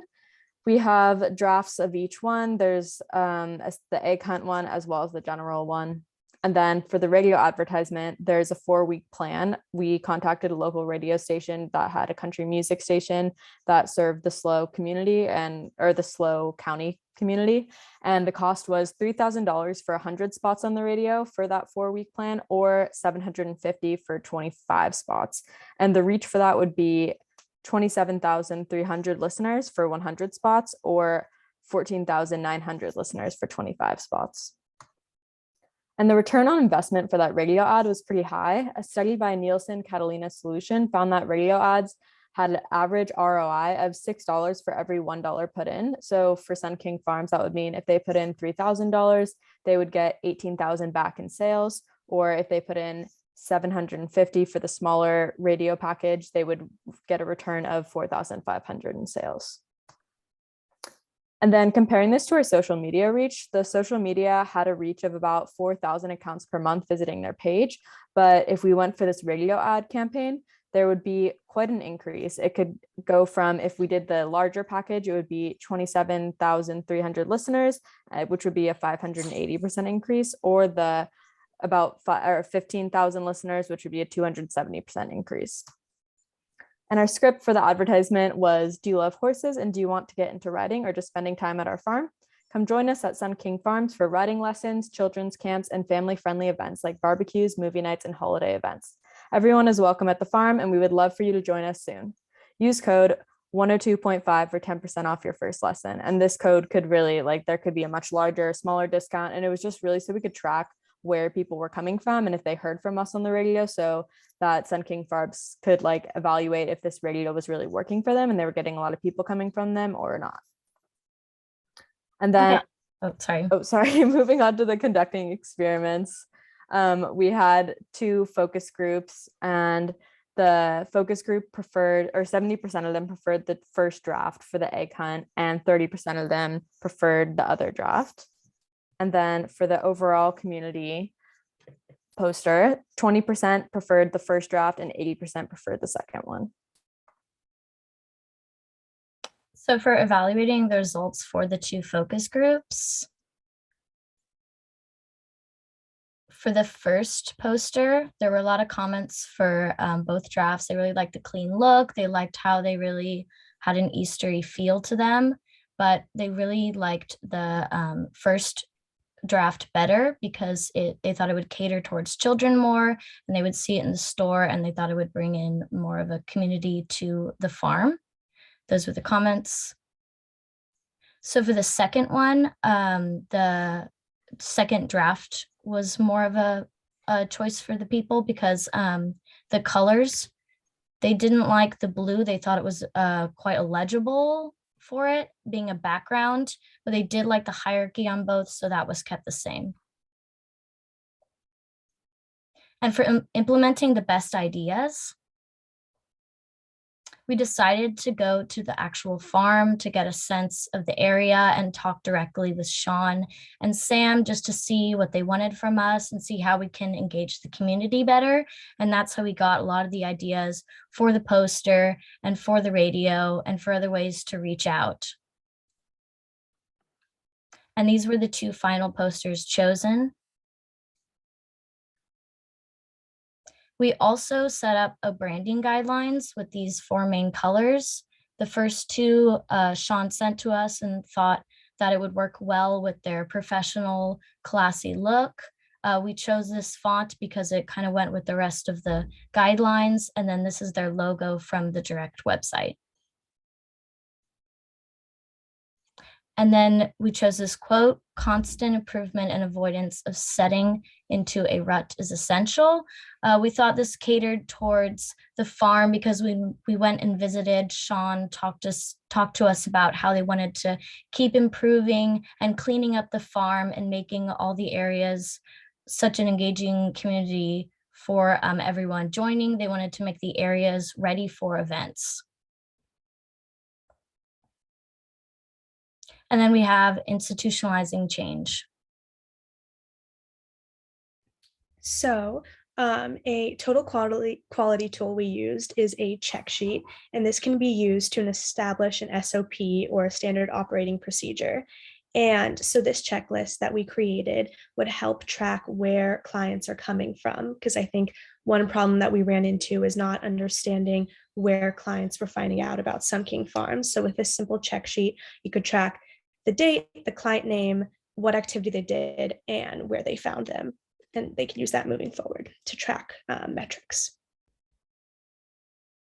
We decided to implement the 5 S's, sort, set in order, shine, standardize, and sustain, so that we can have a flow for getting the posters, radio ads out there, managing all the customer bases, cleaning up the area of the farm, getting it ready for the events, implementing the LLS to keep it sustained and going, and then lastly, updating the posters, updating the radio ads, and just finding other ways to keep the community engaged.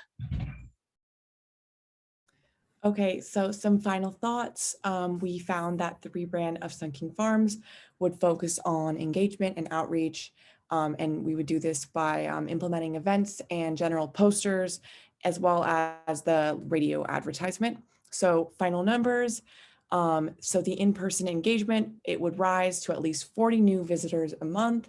And then of those 40, we predict that 2 people would become future horse buyers. And this would result in 8,000 to 30,000 increase in revenue for horse sales. And this depends on the type of horse, of course. Yeah, and to summarize that just a bit more, so we had a big, hairy, audacious goal of a 40% increase in horse sales. And with our new radio and flyer advertising approach, we are projecting an 18% to 67% increase in horse sales due to those more people coming to our farm.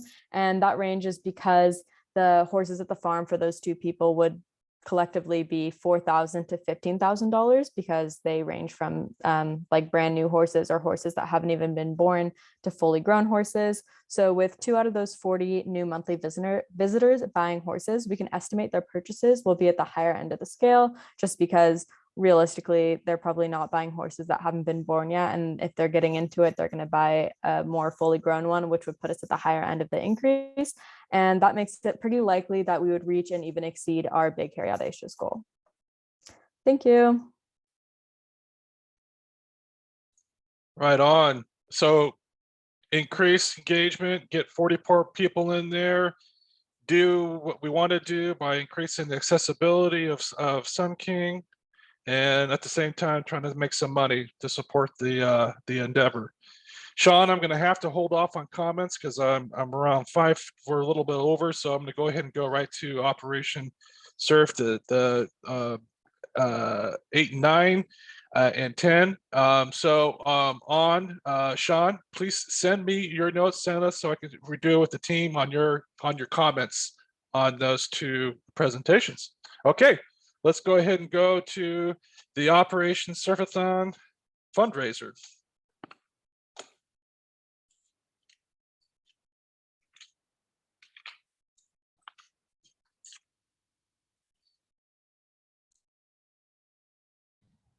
Hi, good evening, everyone. I know we've sat through a lot of AQPs today, but I'm so glad that you're all present and here to listen to our presentation. Thank you, Gordon, for giving us this opportunity to actually have some hands-on experience. And thank you, Operation SIP, for your time and allowing us to learn a little bit more about your process and company. Okay, so our AQP project was the Surfathon, and our main goal was to pretty much transition from like an online event to an in-person event. Before we get into that, like a quick introduction of our team. My name is Lila. Sorry. My name is Stephanie. Hi, I'm Lauren. And I'm Samantha. So this is a quick overview of the A3 methodology and all the LSS metrics and other tools that we were able to use. So I'll start us off by going over the define. We use this to define the problem, understand the current state, and visualize the ideal state. So to define the problem, Operation Surf Surfathon in Avila Beach has been virtual for the past 2 years. The virtual fundraising event allowed for more attendees in different areas to attend. However, Operation Surf is ready to transition back to having an in-person event. So our goal is to help market Operation Surf's 4th annual fundraising event, whether it is held in person, virtually, or even in a hybrid format. So this is held in a way that will improve engagement and attendance as we navigate out of a 2-year pandemic. So we had 3 ways to help us understand the current state. First, we interviewed Payne and Cardi to better understand Operation Surf and what the end goals for the project were. We also watched the Resurface documentary on Netflix to learn more about veterans and ocean/surf therapy. And we also sent a voice of the customer survey to past attendees and sponsors to gauge interest in how future events are held. So diving into the voice of the customer survey, here are some metrics that we were able to gather. So when asked what years the respondents attended the Surfathon, 15.6% attended in person in 2019, 18.8% attended virtually in 2020, 53.1% attended virtually in 2021, and 34.4% have not attended in person or virtually, meaning that they might have just been sponsors or friends and family who, were interested in the event. And we asked what their roles were as guests. 18.8 were attendees or observers, another 18.8 were surfers, 15.6 were volunteers, and 68.7% were sponsors. With 30 total respondents, the percentage might not add up to 100% on the last 2 slides because respondents were able to choose more than one option. So that meant that most sponsors had different roles also. So we also asked how they heard about the Surfathon. Mostly people heard from friends and family at 53.1%, and social media, personal outreach, and email were at 12.5%, while local community were at 9.4%. And so this was a really important question for us because at this point we were trying to ideate what would their future fundraiser look like. So we asked which experience they would prefer to have. 46.9 of respondents prefer in-person, 18.8 prefer hybrid, 12.5% prefer virtual, and 21.8% have no preference. So even though most of the respondents prefer in-person, this helped us kind of gauge that some people were interested in virtual or hybrid and others didn't really have a preference. So we could host it as that would best fit for Operation Serve. And along with that, one metric that stood out to us was that 65.7% would watch a live stream of the event if they cannot attend it in person. So this was important for us. So we would know that we did have interest in a live stream. Ideally, we would love to hold the event in person and incorporate a lot of the community and tradition that comes along with the Surfathon and Operation Surf. In order to live stream, we could maybe connect with a lot more people globally and like those that can attend. So that would be a really convenient method and also not too expensive. Our big, hairy, audacious goal is to market the 4th annual Operation Surfathon in a way that results in a record-breaking amount of attendees when totaling both in-person and virtual attendees. So initially we were saying we want like a 40% increase in number of attendees, but we want to stick with a 20% increase in number of attendees from past years when totaling in-person and virtual attendees. So we did achieve, avoid, preserve, eliminate matrix, which is kind of a brainstorming tool used to observe like, okay, what do we have in this process? Where do we want to go from there? What do we want to keep that we already have? And what do we want to eliminate? And so overall, we kind of looked a lot about organization and planning and maybe creating like a mock structure of this new event to help, but still keep like the tradition and like culture of Operation Surf within this new event. So some other ways we measured is we used a YY diagram and a fishbone diagram in our root cause analysis. And with our fishbone, some of the 5 like main issues we came across was that like there's some issues with organization planning. We had a hard time finding finding measurements from past years. Guests may have had like service or bad internet connection with online format, and we really wanted to avoid like Zoom burnout and like that lack of energy and community found in so many other Operation Surf events. And we didn't want to expand the focus of the event to be too complex during like a transition period. I know in the past that like if those who couldn't surf could do like different exercises or jumping jacks, and we wanted to maybe just focus on like the surfing portion of this fundraiser and maybe incorporate that idea in like a different like a part of the fundraiser as well. So in our YY, our main root cause we found was like hindrance to the hosting fundraiser virtually or in person was again like this organization and structure of the event. One quote that we really enjoyed is, "You can't manage what you can't measure," and that is really integral in the whole process. For the next step, analyzing, we took a survey of like, we did some student surveys, but the results were not really, they're kind of varied and not useful, but we created a solution hypothesis from these surveys where we wanted to create a hybrid event that is accessible to more attendees and create an event that has the tools to be better organized so attendees, servers, and volunteers can enjoy the event with ease. So here are some like mock-ups of like what it would look like to live stream and potentially have in-person event. These are 2 photos from the website that we really liked because it kind of incorporated that community of Operation Surf and the connection of in-person events.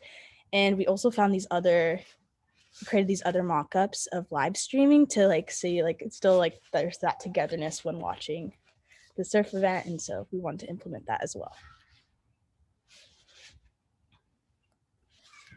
Next, we are going to talk about Maruka, which is just a method we wanted to do for color coding for the whole event. It just helps with organization, not only for the workers and the volunteers, but it's also to help out the attendees and the viewers. So these are just a couple of ideas that we came up with. Red would be for lifeguards, danger warnings. Light blue would be the help and question booths or the volunteers and the workers for their vests. Yellow would be best for the direction workers who are just guiding people when they're parking, and then symbols for directions. Green could be for the merch for the supporters, viewers, and attendees. And then in contrast, it'll be purple for the surfers and the veterans. So the color coding just really helps with organization as a whole, and is able to give more like visual ideas of where to go, what to look for, especially when there's an event in person. So next we'll be talking about how we're going to improve. So we'll go through the steps of conduct experiments, evaluating results, and implementing the best ideas. And this is just a quote we really liked. It reads, "Progress cannot be generated when we are satisfied with existing solutions." So for conducting experiments, we decided to ask a focus group, what's the best way to advertise an event to use? So we took the screenshot from a Facebook event used last year, I believe, for the Surfathon, and it was a Facebook event, and we were just deciding how can we best market this event and how can we reach as many people as possible. So here are just some of the results from the surveys that we sent out.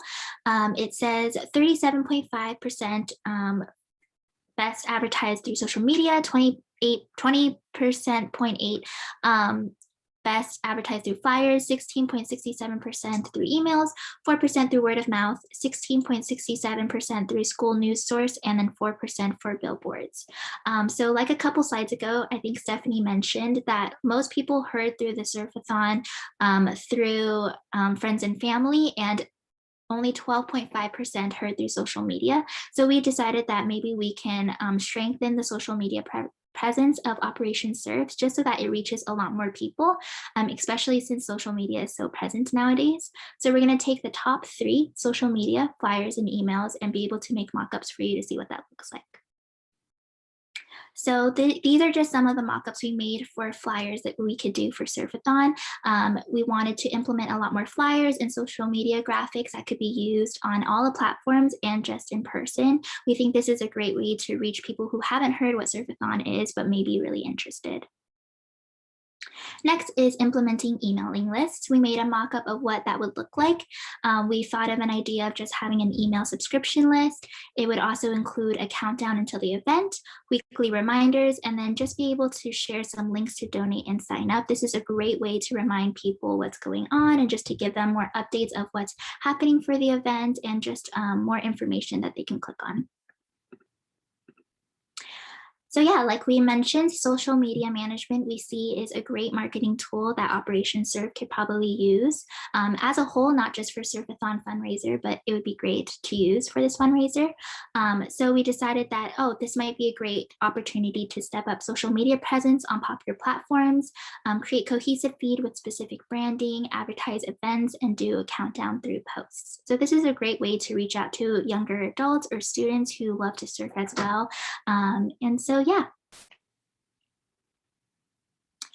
Next, we asked a focus group, out of all of these mock-ups that we made, what is something that we can improve upon? And so the feedback that we got was maybe creating a graphic flyer that highlights why the event is so important. So if we reached a lot of people through social media or through flyers, just about Operation Surf and Surfathon, I think a lot of people would have a lot of questions. And so we made this mock-up of a flyer that just gives a rundown of all of the stats and just what PTSD looks like and how surfing can be a great healing source for a lot of veterans.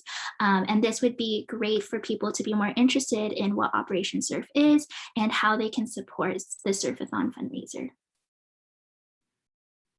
Great. So now we're going to talk about control and institutionalizing the change. So we're going to go through the 5 S's, the first one being sort.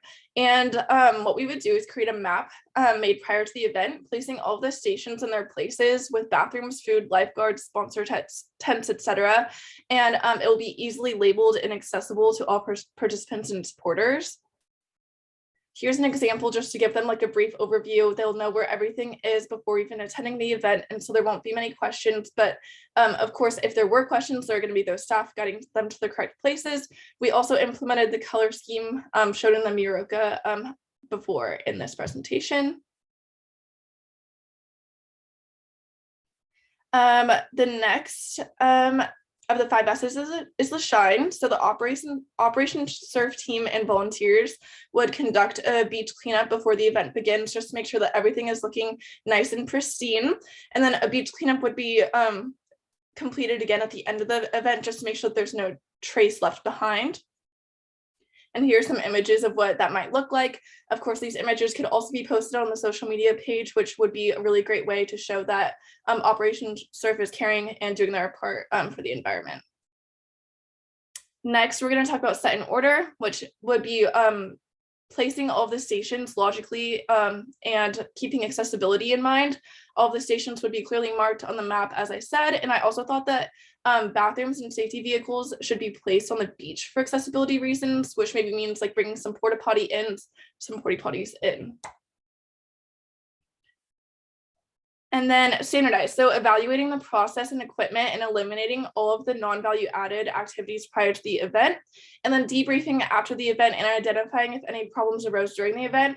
Of course, if there were problems that arose during the event, it should be noted immediately, and then a solution should be determined during the meeting to make sure that none of these activities pop up again in the future.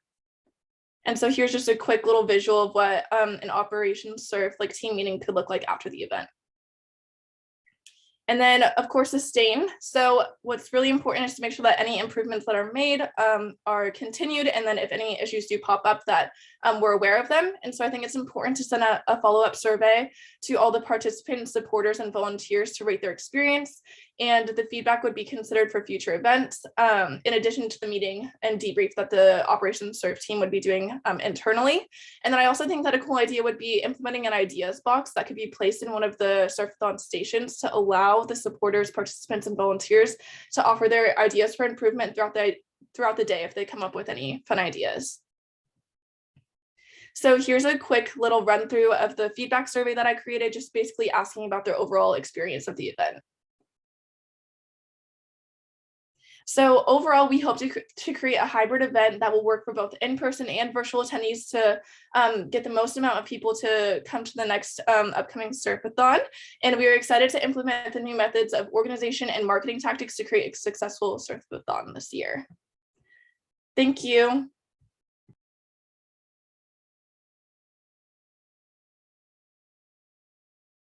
Thank you, team 8. Let's go ahead and let's go right to team 9. Let's give them a big hand in the chat.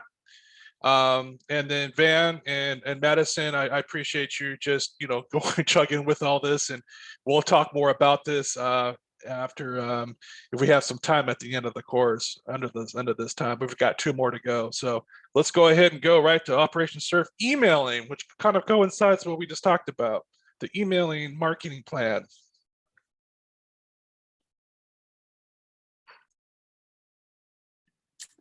All right. Hi, everyone. We are Operation Surf email marketing team. My name is Aisha. I'm Mallory. And I'm Miranda. So to jump right into the report today, we have split up our presentation into the 5 sections that we're given: define, measure, analyze, improve, and control.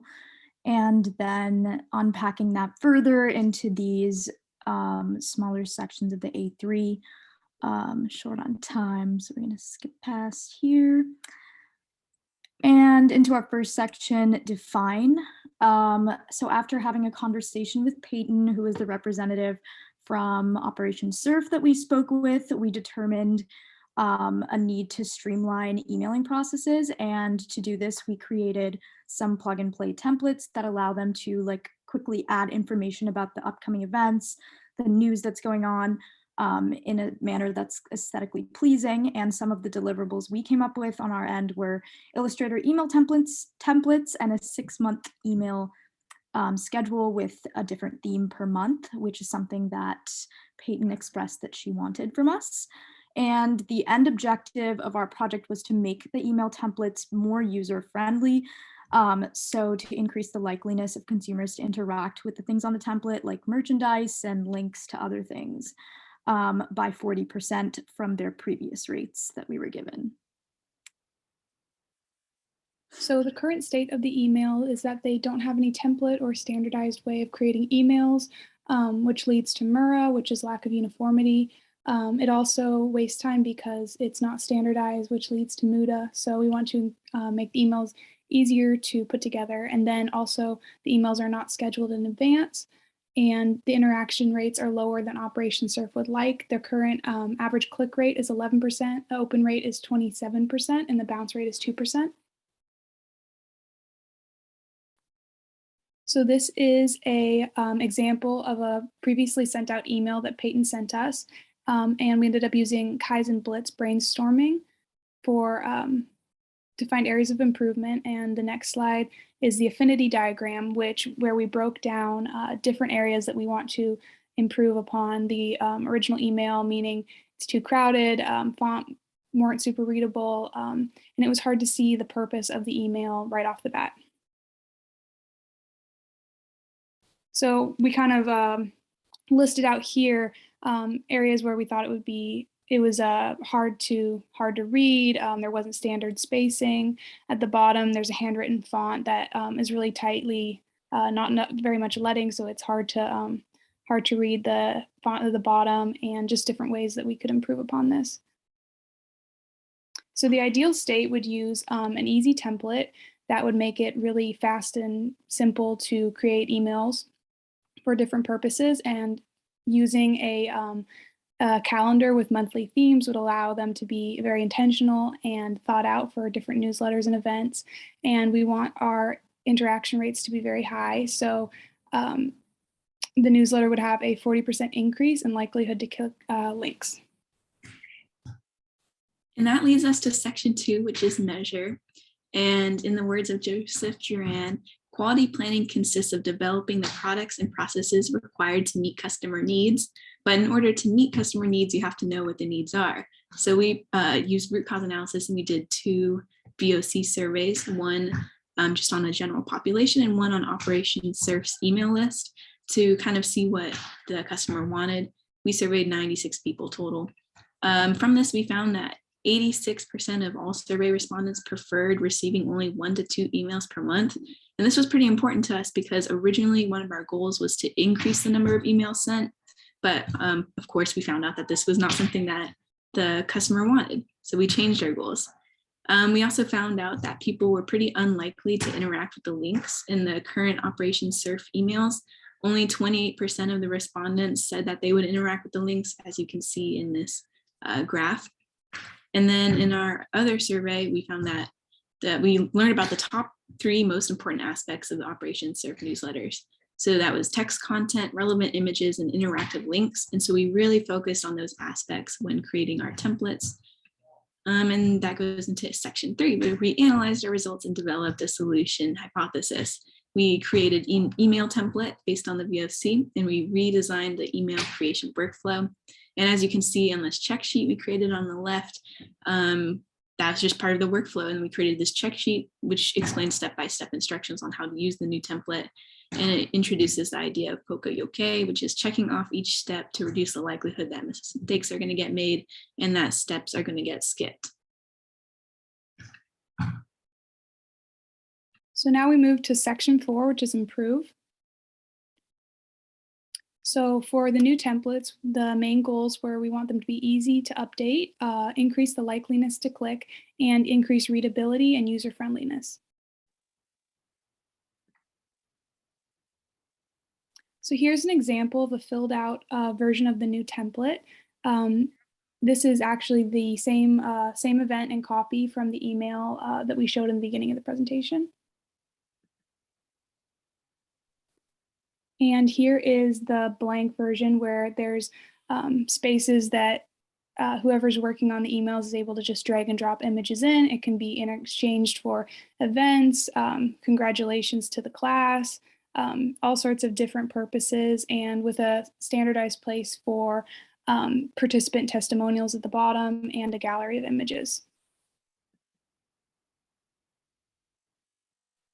And here's a little description of each of the spaces. So they'll have like one big relevant image on the top, a place for copy, a place to have participant testimonials, and this uses MURA, so it will standardize the templates. And then Muda, it's going to eliminate time wasted. There's also a few other templates that we've also created, but this was the one that we used in our survey.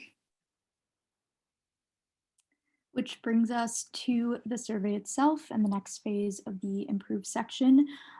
Just to test out if these new template designs are actually feasible and good improvements, we wanted to survey population groups based off of their opinions on the old template or the old newsletter format versus the new one.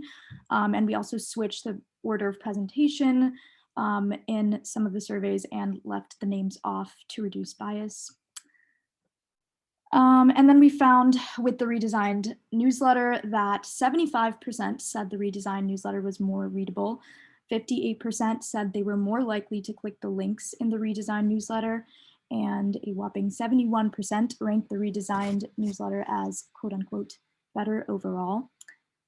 As far as improvement goes between the old version and the new version, 55% improvement in the percentage of people who were satisfied with the visual look of the email, and 126% improvement in the percentage of people who said they would click the links in the email, which is one of our goals to increase interaction and like physical interaction with the consumer group and the email. That brings us to our final section, control, in which we're kind of institutionalizing those changes. So here we have our calendar that we created utilizing the Miruka tool, which is focusing on separating things by color to present some sort of visual organization and guide the user in the right direction. So here we've sorted every single month into a different color and also put the theme and dates that those specific emails of the month should be sent out on. And it's kind of in accordance of themes that we've discussed with Peyton in the past, and then also the previous survey results of the VOC telling us that people want less frequent emails. So that. And then as far as next steps go, we wanted the Operations Surf team to integrate the redesigns of the newsletters that we made into their workflow and be able to use those redesigns using our check sheet that we created for them, as well as continue to monitor click rates and ensure a 40% increase in click rate, which was our initial objective. And we definitely satisfied that with the survey that we saw, the latest survey that we saw. And we also wanted them to continue to survey the satisfaction and approval of the interest groups and ensure to maintain or improve upon that 88% satisfaction rating that we had first found out. And then to end off our presentation, we have a quote from Guru Edward Deming. People are entitled to find joy in work, or to joy in work. And to our team, we thought this was a great quote for our project specifically because finding joy in one's work may not seem like the most important step, but to those in an organization as valuable as Operation Surf, it can mean the difference between helping and hurting a veteran in their life and with their mental health. And then in the context of this project specifically, forming a connection with that same consumer base that is intentional and beneficial, and finding joy in work translates directly to how passionate and well done your project is. And that is important when you're writing content to interact with those clients of yours. So thank you for listening. And if you have any questions, you can ask it to us now, and also check out Operation Surf online. And a special thanks to Professor Rivera and Peyton and the whole Operation Surf team for helping us out with this project. Right on. Thank you. Thank you, Group 9. Again, let's give a big call out to those guys. And Madison, and at the very end, I will email you and Van to get your opinions and to get your comments. And then hopefully you can email them back to us. And I just really appreciate your time. Feel free to stick around a little more. I know it's a long night. We only have one more to go. If we have some time, we can open it up to the sponsors, but I do want to open up this last one. This is the last presentation of the night. And this is Bigger Dreams, which is a local company here, and they're looking for social media.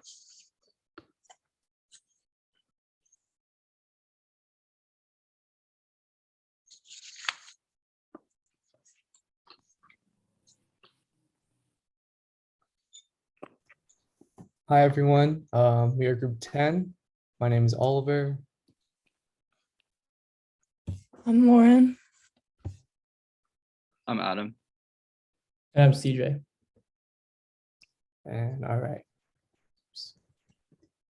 So here's our agenda. We're going to go over the DMAIC A3, define the problem, understanding the current state, visualizing the ideal state, root cause analysis, developing solution hypothesis, conducting experiments, evaluating results, and finding the best ideas, and institutionalizing the change.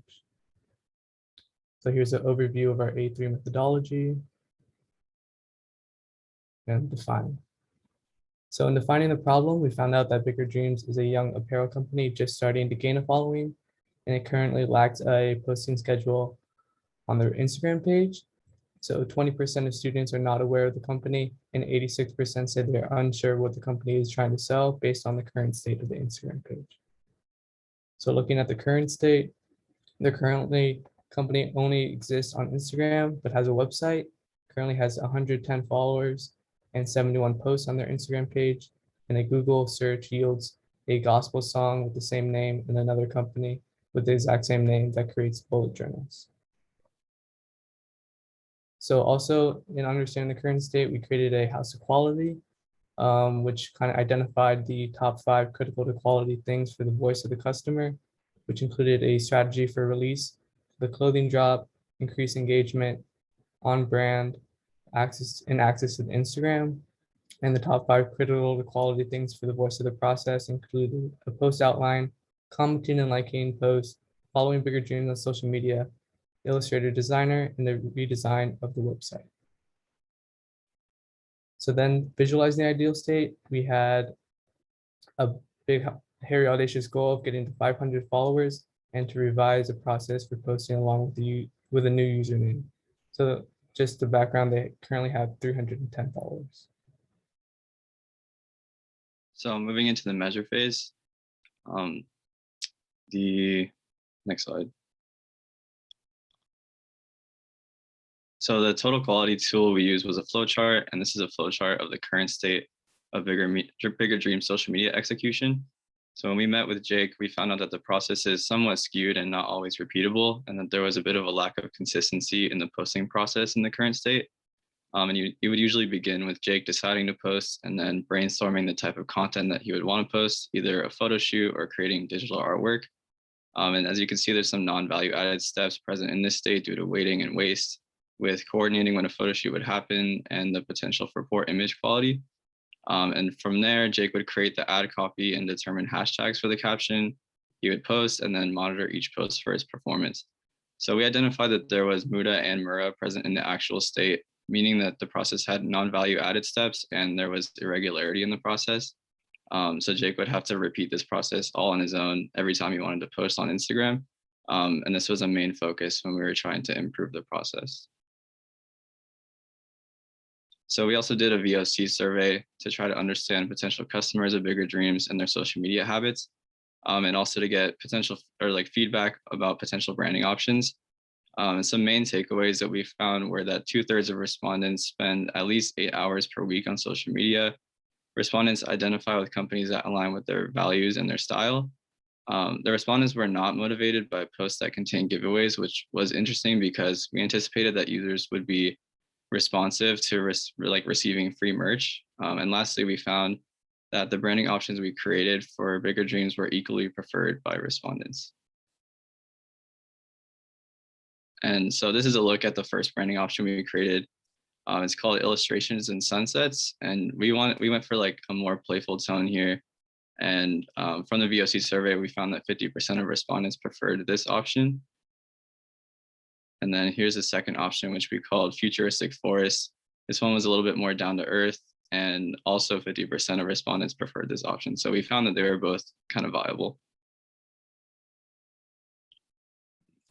So because of the Instagram algorithm with having issues with tagging bigger dreams in people's stories, it was suggested that we would come up with alternative usernames. So we came up with a few, which are listed on the side. Just bigger.dreams.co, bigger.dreams.one, bigger.dreams.clothing, bigger.dreams.apparel, bigger_dreams, bigger.dreams.slow, and bigger.dreams.sc. And now for the analyze phase.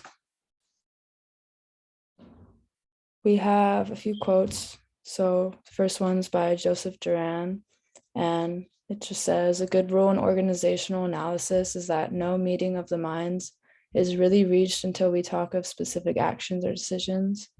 We can talk of who is responsible for budgets or inventory or quality, but little is settled. It is only when we get down to the action words, measure, compute, prepare, check, endorse, recommend, approve, that we make clear who is to do what. So I like that quote because I thought it had to do with a lot of the steps that we're doing for this project, and also included as some of their more recent posts that are coming with the new launch. And so next we're developing solution hypothesis. So we are following the guideline of how to post when we achieve BAG. And with bigger dreams, there's even bigger possibilities. These are some things that we are thinking for the caption ideas. So just some examples on this list. Don't feel like reading all of them just because we're low on time, but you can see all of those just related to the branding and all of that. And here's the last quote by Samuel Smiles, just talking about how we learn wisdom from failure and much more from success. We often discover what we will do by finding out what we'll not do. And possibly he who never made a mistake never made a discovery. So that's kind of like, felt like it was applicable as well with the surveys and stuff like that we did with this project. So moving into the improve phase, here's a look at the flowchart for Bigger Dreams social media posting in the ideal state. I apologize, that says actual state on the slide. It should say ideal state. But in the ideal state, we would assume that Jake has created and edited photos and digital artwork for Instagram posts prior to deciding to post. We would also create a schedule in Figma to schedule out posts for the month ahead of time, which we'll get into soon. So assuming these improvements have been made, the process would become a lot simpler when Jake decides to post. All he would need to do at this point is access the edited photos and graphics, and create the copy for the caption scheduled for that specific day. And then he would post and monitor the post for its performance. And in the ideal state, the Mura from the actual state was eliminated because the process is no longer irregular and a schedule was implemented. And the only MUDA present would be reviewing the post prior to publishing because it would be waiting, but that's not like a high degree of NVA.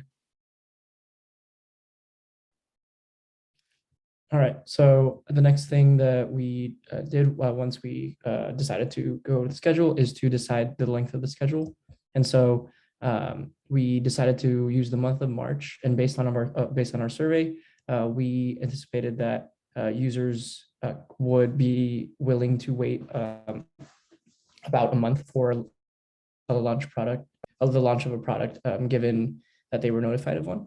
And so based on a span of 4 weeks, we spread out an even amount of posts, stories, and Reels videos, and color-coded them, which exemplifies Miruka. And with each week, there is a increasing amount of engagement and also an increasing amount of anticipation to be built. We also included some guidelines about what the style of the Instagram post might be, to be more picture heavy, to use relevant hashtags that would promote it on the For You pages, and also to adhere to the visual guidelines. And we used the app called Figma to kind of build this and export it to use as a standard schedule. And we used 3 keys to succeed to implement the best ideas. So the first, using Figma to organize, store, and plan out posts ahead of time. And since Figma is such a multi-use tool, we were able to do everything from creating the schedule to creating the post and creating the captions and stories. The second one being sticking to collaborations with other artists and influencers, some local and some popular with bigger followings, in order to get to that BHAG of 500 followers. And also staying active with the post and staying consistent, and so that people who follow the account are constantly aware of the brand's presence. And so onto the control phase. We're now talking about the 5 S's. So with the first thing, sorting. So sorting through the existing files using Google Drive, and then using Google Drive throughout in order to consistently keep all the files in one place. Second being straighten, arranging the files in order according to what date to post. Shine, making sure the edits are equal or consistent in order to make them look professional and consistent. The fourth being standardize, following the flow chart and repeating the steps in the beginning when it needs more edits, or if things need captions, making sure that everything has every element that a post needs before posting. And the last part is sustain, monitoring the process and creating the posts that sustain the company's message. And yes, I'd like to thank Gordon and also Jake for your time, and also for giving us this opportunity to hop on a social media project that is out there and puts out some good apparel. So really appreciate it. Thank you. Thanks, Yeah, CJ. Thank you. That's awesome. Again, great to see all this in front of me. I hope you guys got some experience working with like a company and the social media aspect that goes into all that. You guys did awesome. Being able to work with you is great. With all the little, like the futuristic forest and all that, if you guys could upload those assets you created to the Google Drive, that'd be awesome. I'd love to get those on this posting schedule you guys are showing me how to make. So yeah. Perfect. And is there a way that we can measure, Jake, the savings of time, you know, the flow chart that that Adam was going over? So be interested to see if we can report out that. I could definitely try. Right now, to get that to a measurable state, I'm going to need to get to a point where I'm hiring a social media manager. Got it. Yeah. Yeah, which I'm close to being able to do, just hopefully within the next month or so. Interesting. Yeah. Okay. Can we stop the share there, CJ, or whoever has that? At CJ, and I think it's Gabby and Michelle, our fellow Moonites. Appreciate you guys doing this, you know, hanging in there, coming in, you know, making the show. I appreciate that. You're young, right? It'll buff out. So I appreciate you coming here. I appreciate you guys' time and effort that you have done this quarter.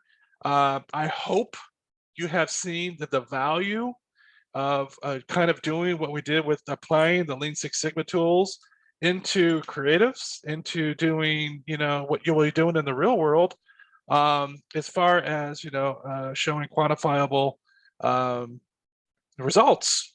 And I see Operation Surface still here. Van, we got a couple of minutes. Van and Madison, do you want to ask any questions at this time?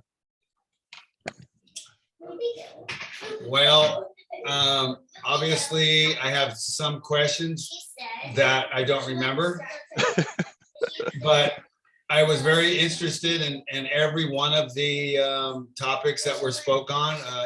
Each one of them has an important part of an organization such as ours.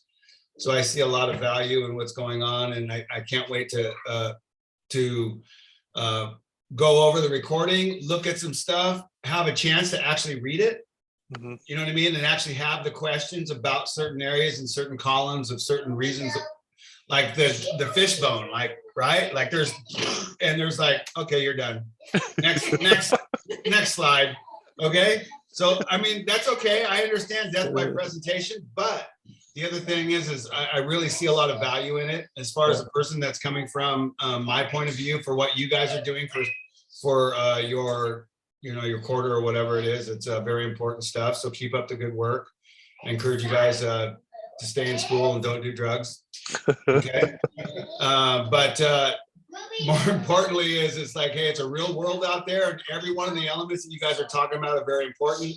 And I just really want to see the opportunity for us to get back in touch with you through Peyton, so we can actually get back and maybe see a lot of the work that the kids did, so we can help improve our organization to serve our wounded military better.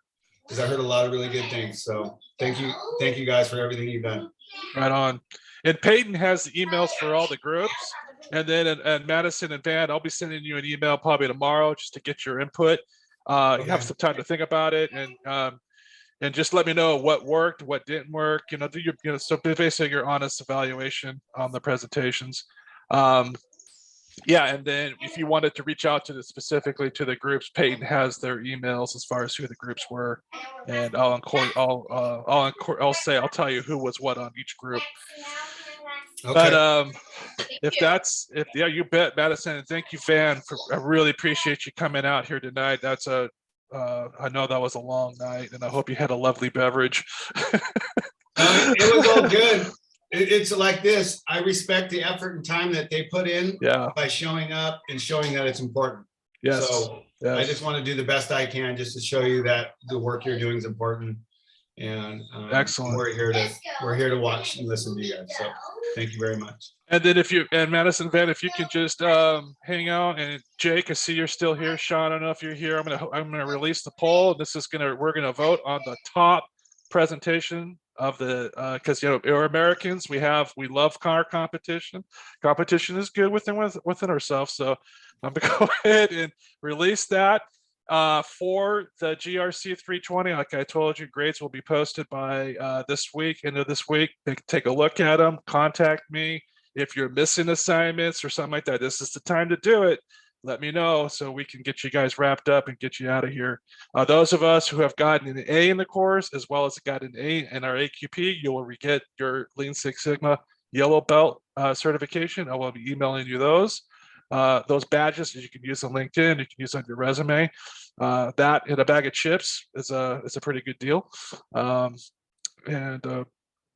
Anyways, on that note, does anybody else, can we all light up the chat? Everybody just light up the chat, say hello, goodbye, and we'll go from there. And I'll send you the email to each one of the to the groups just to touch base with you as well. And I'll give you the grade sheet.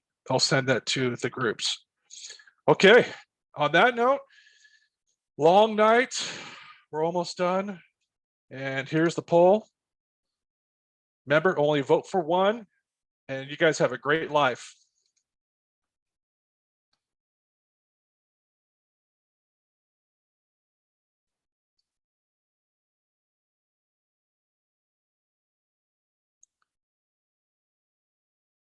Thank you so much. Thank you. Thank you. You bet. Thank you. You guys have a great one. Thank you, everyone. See you, Gordon. See you, Jake. Thank you.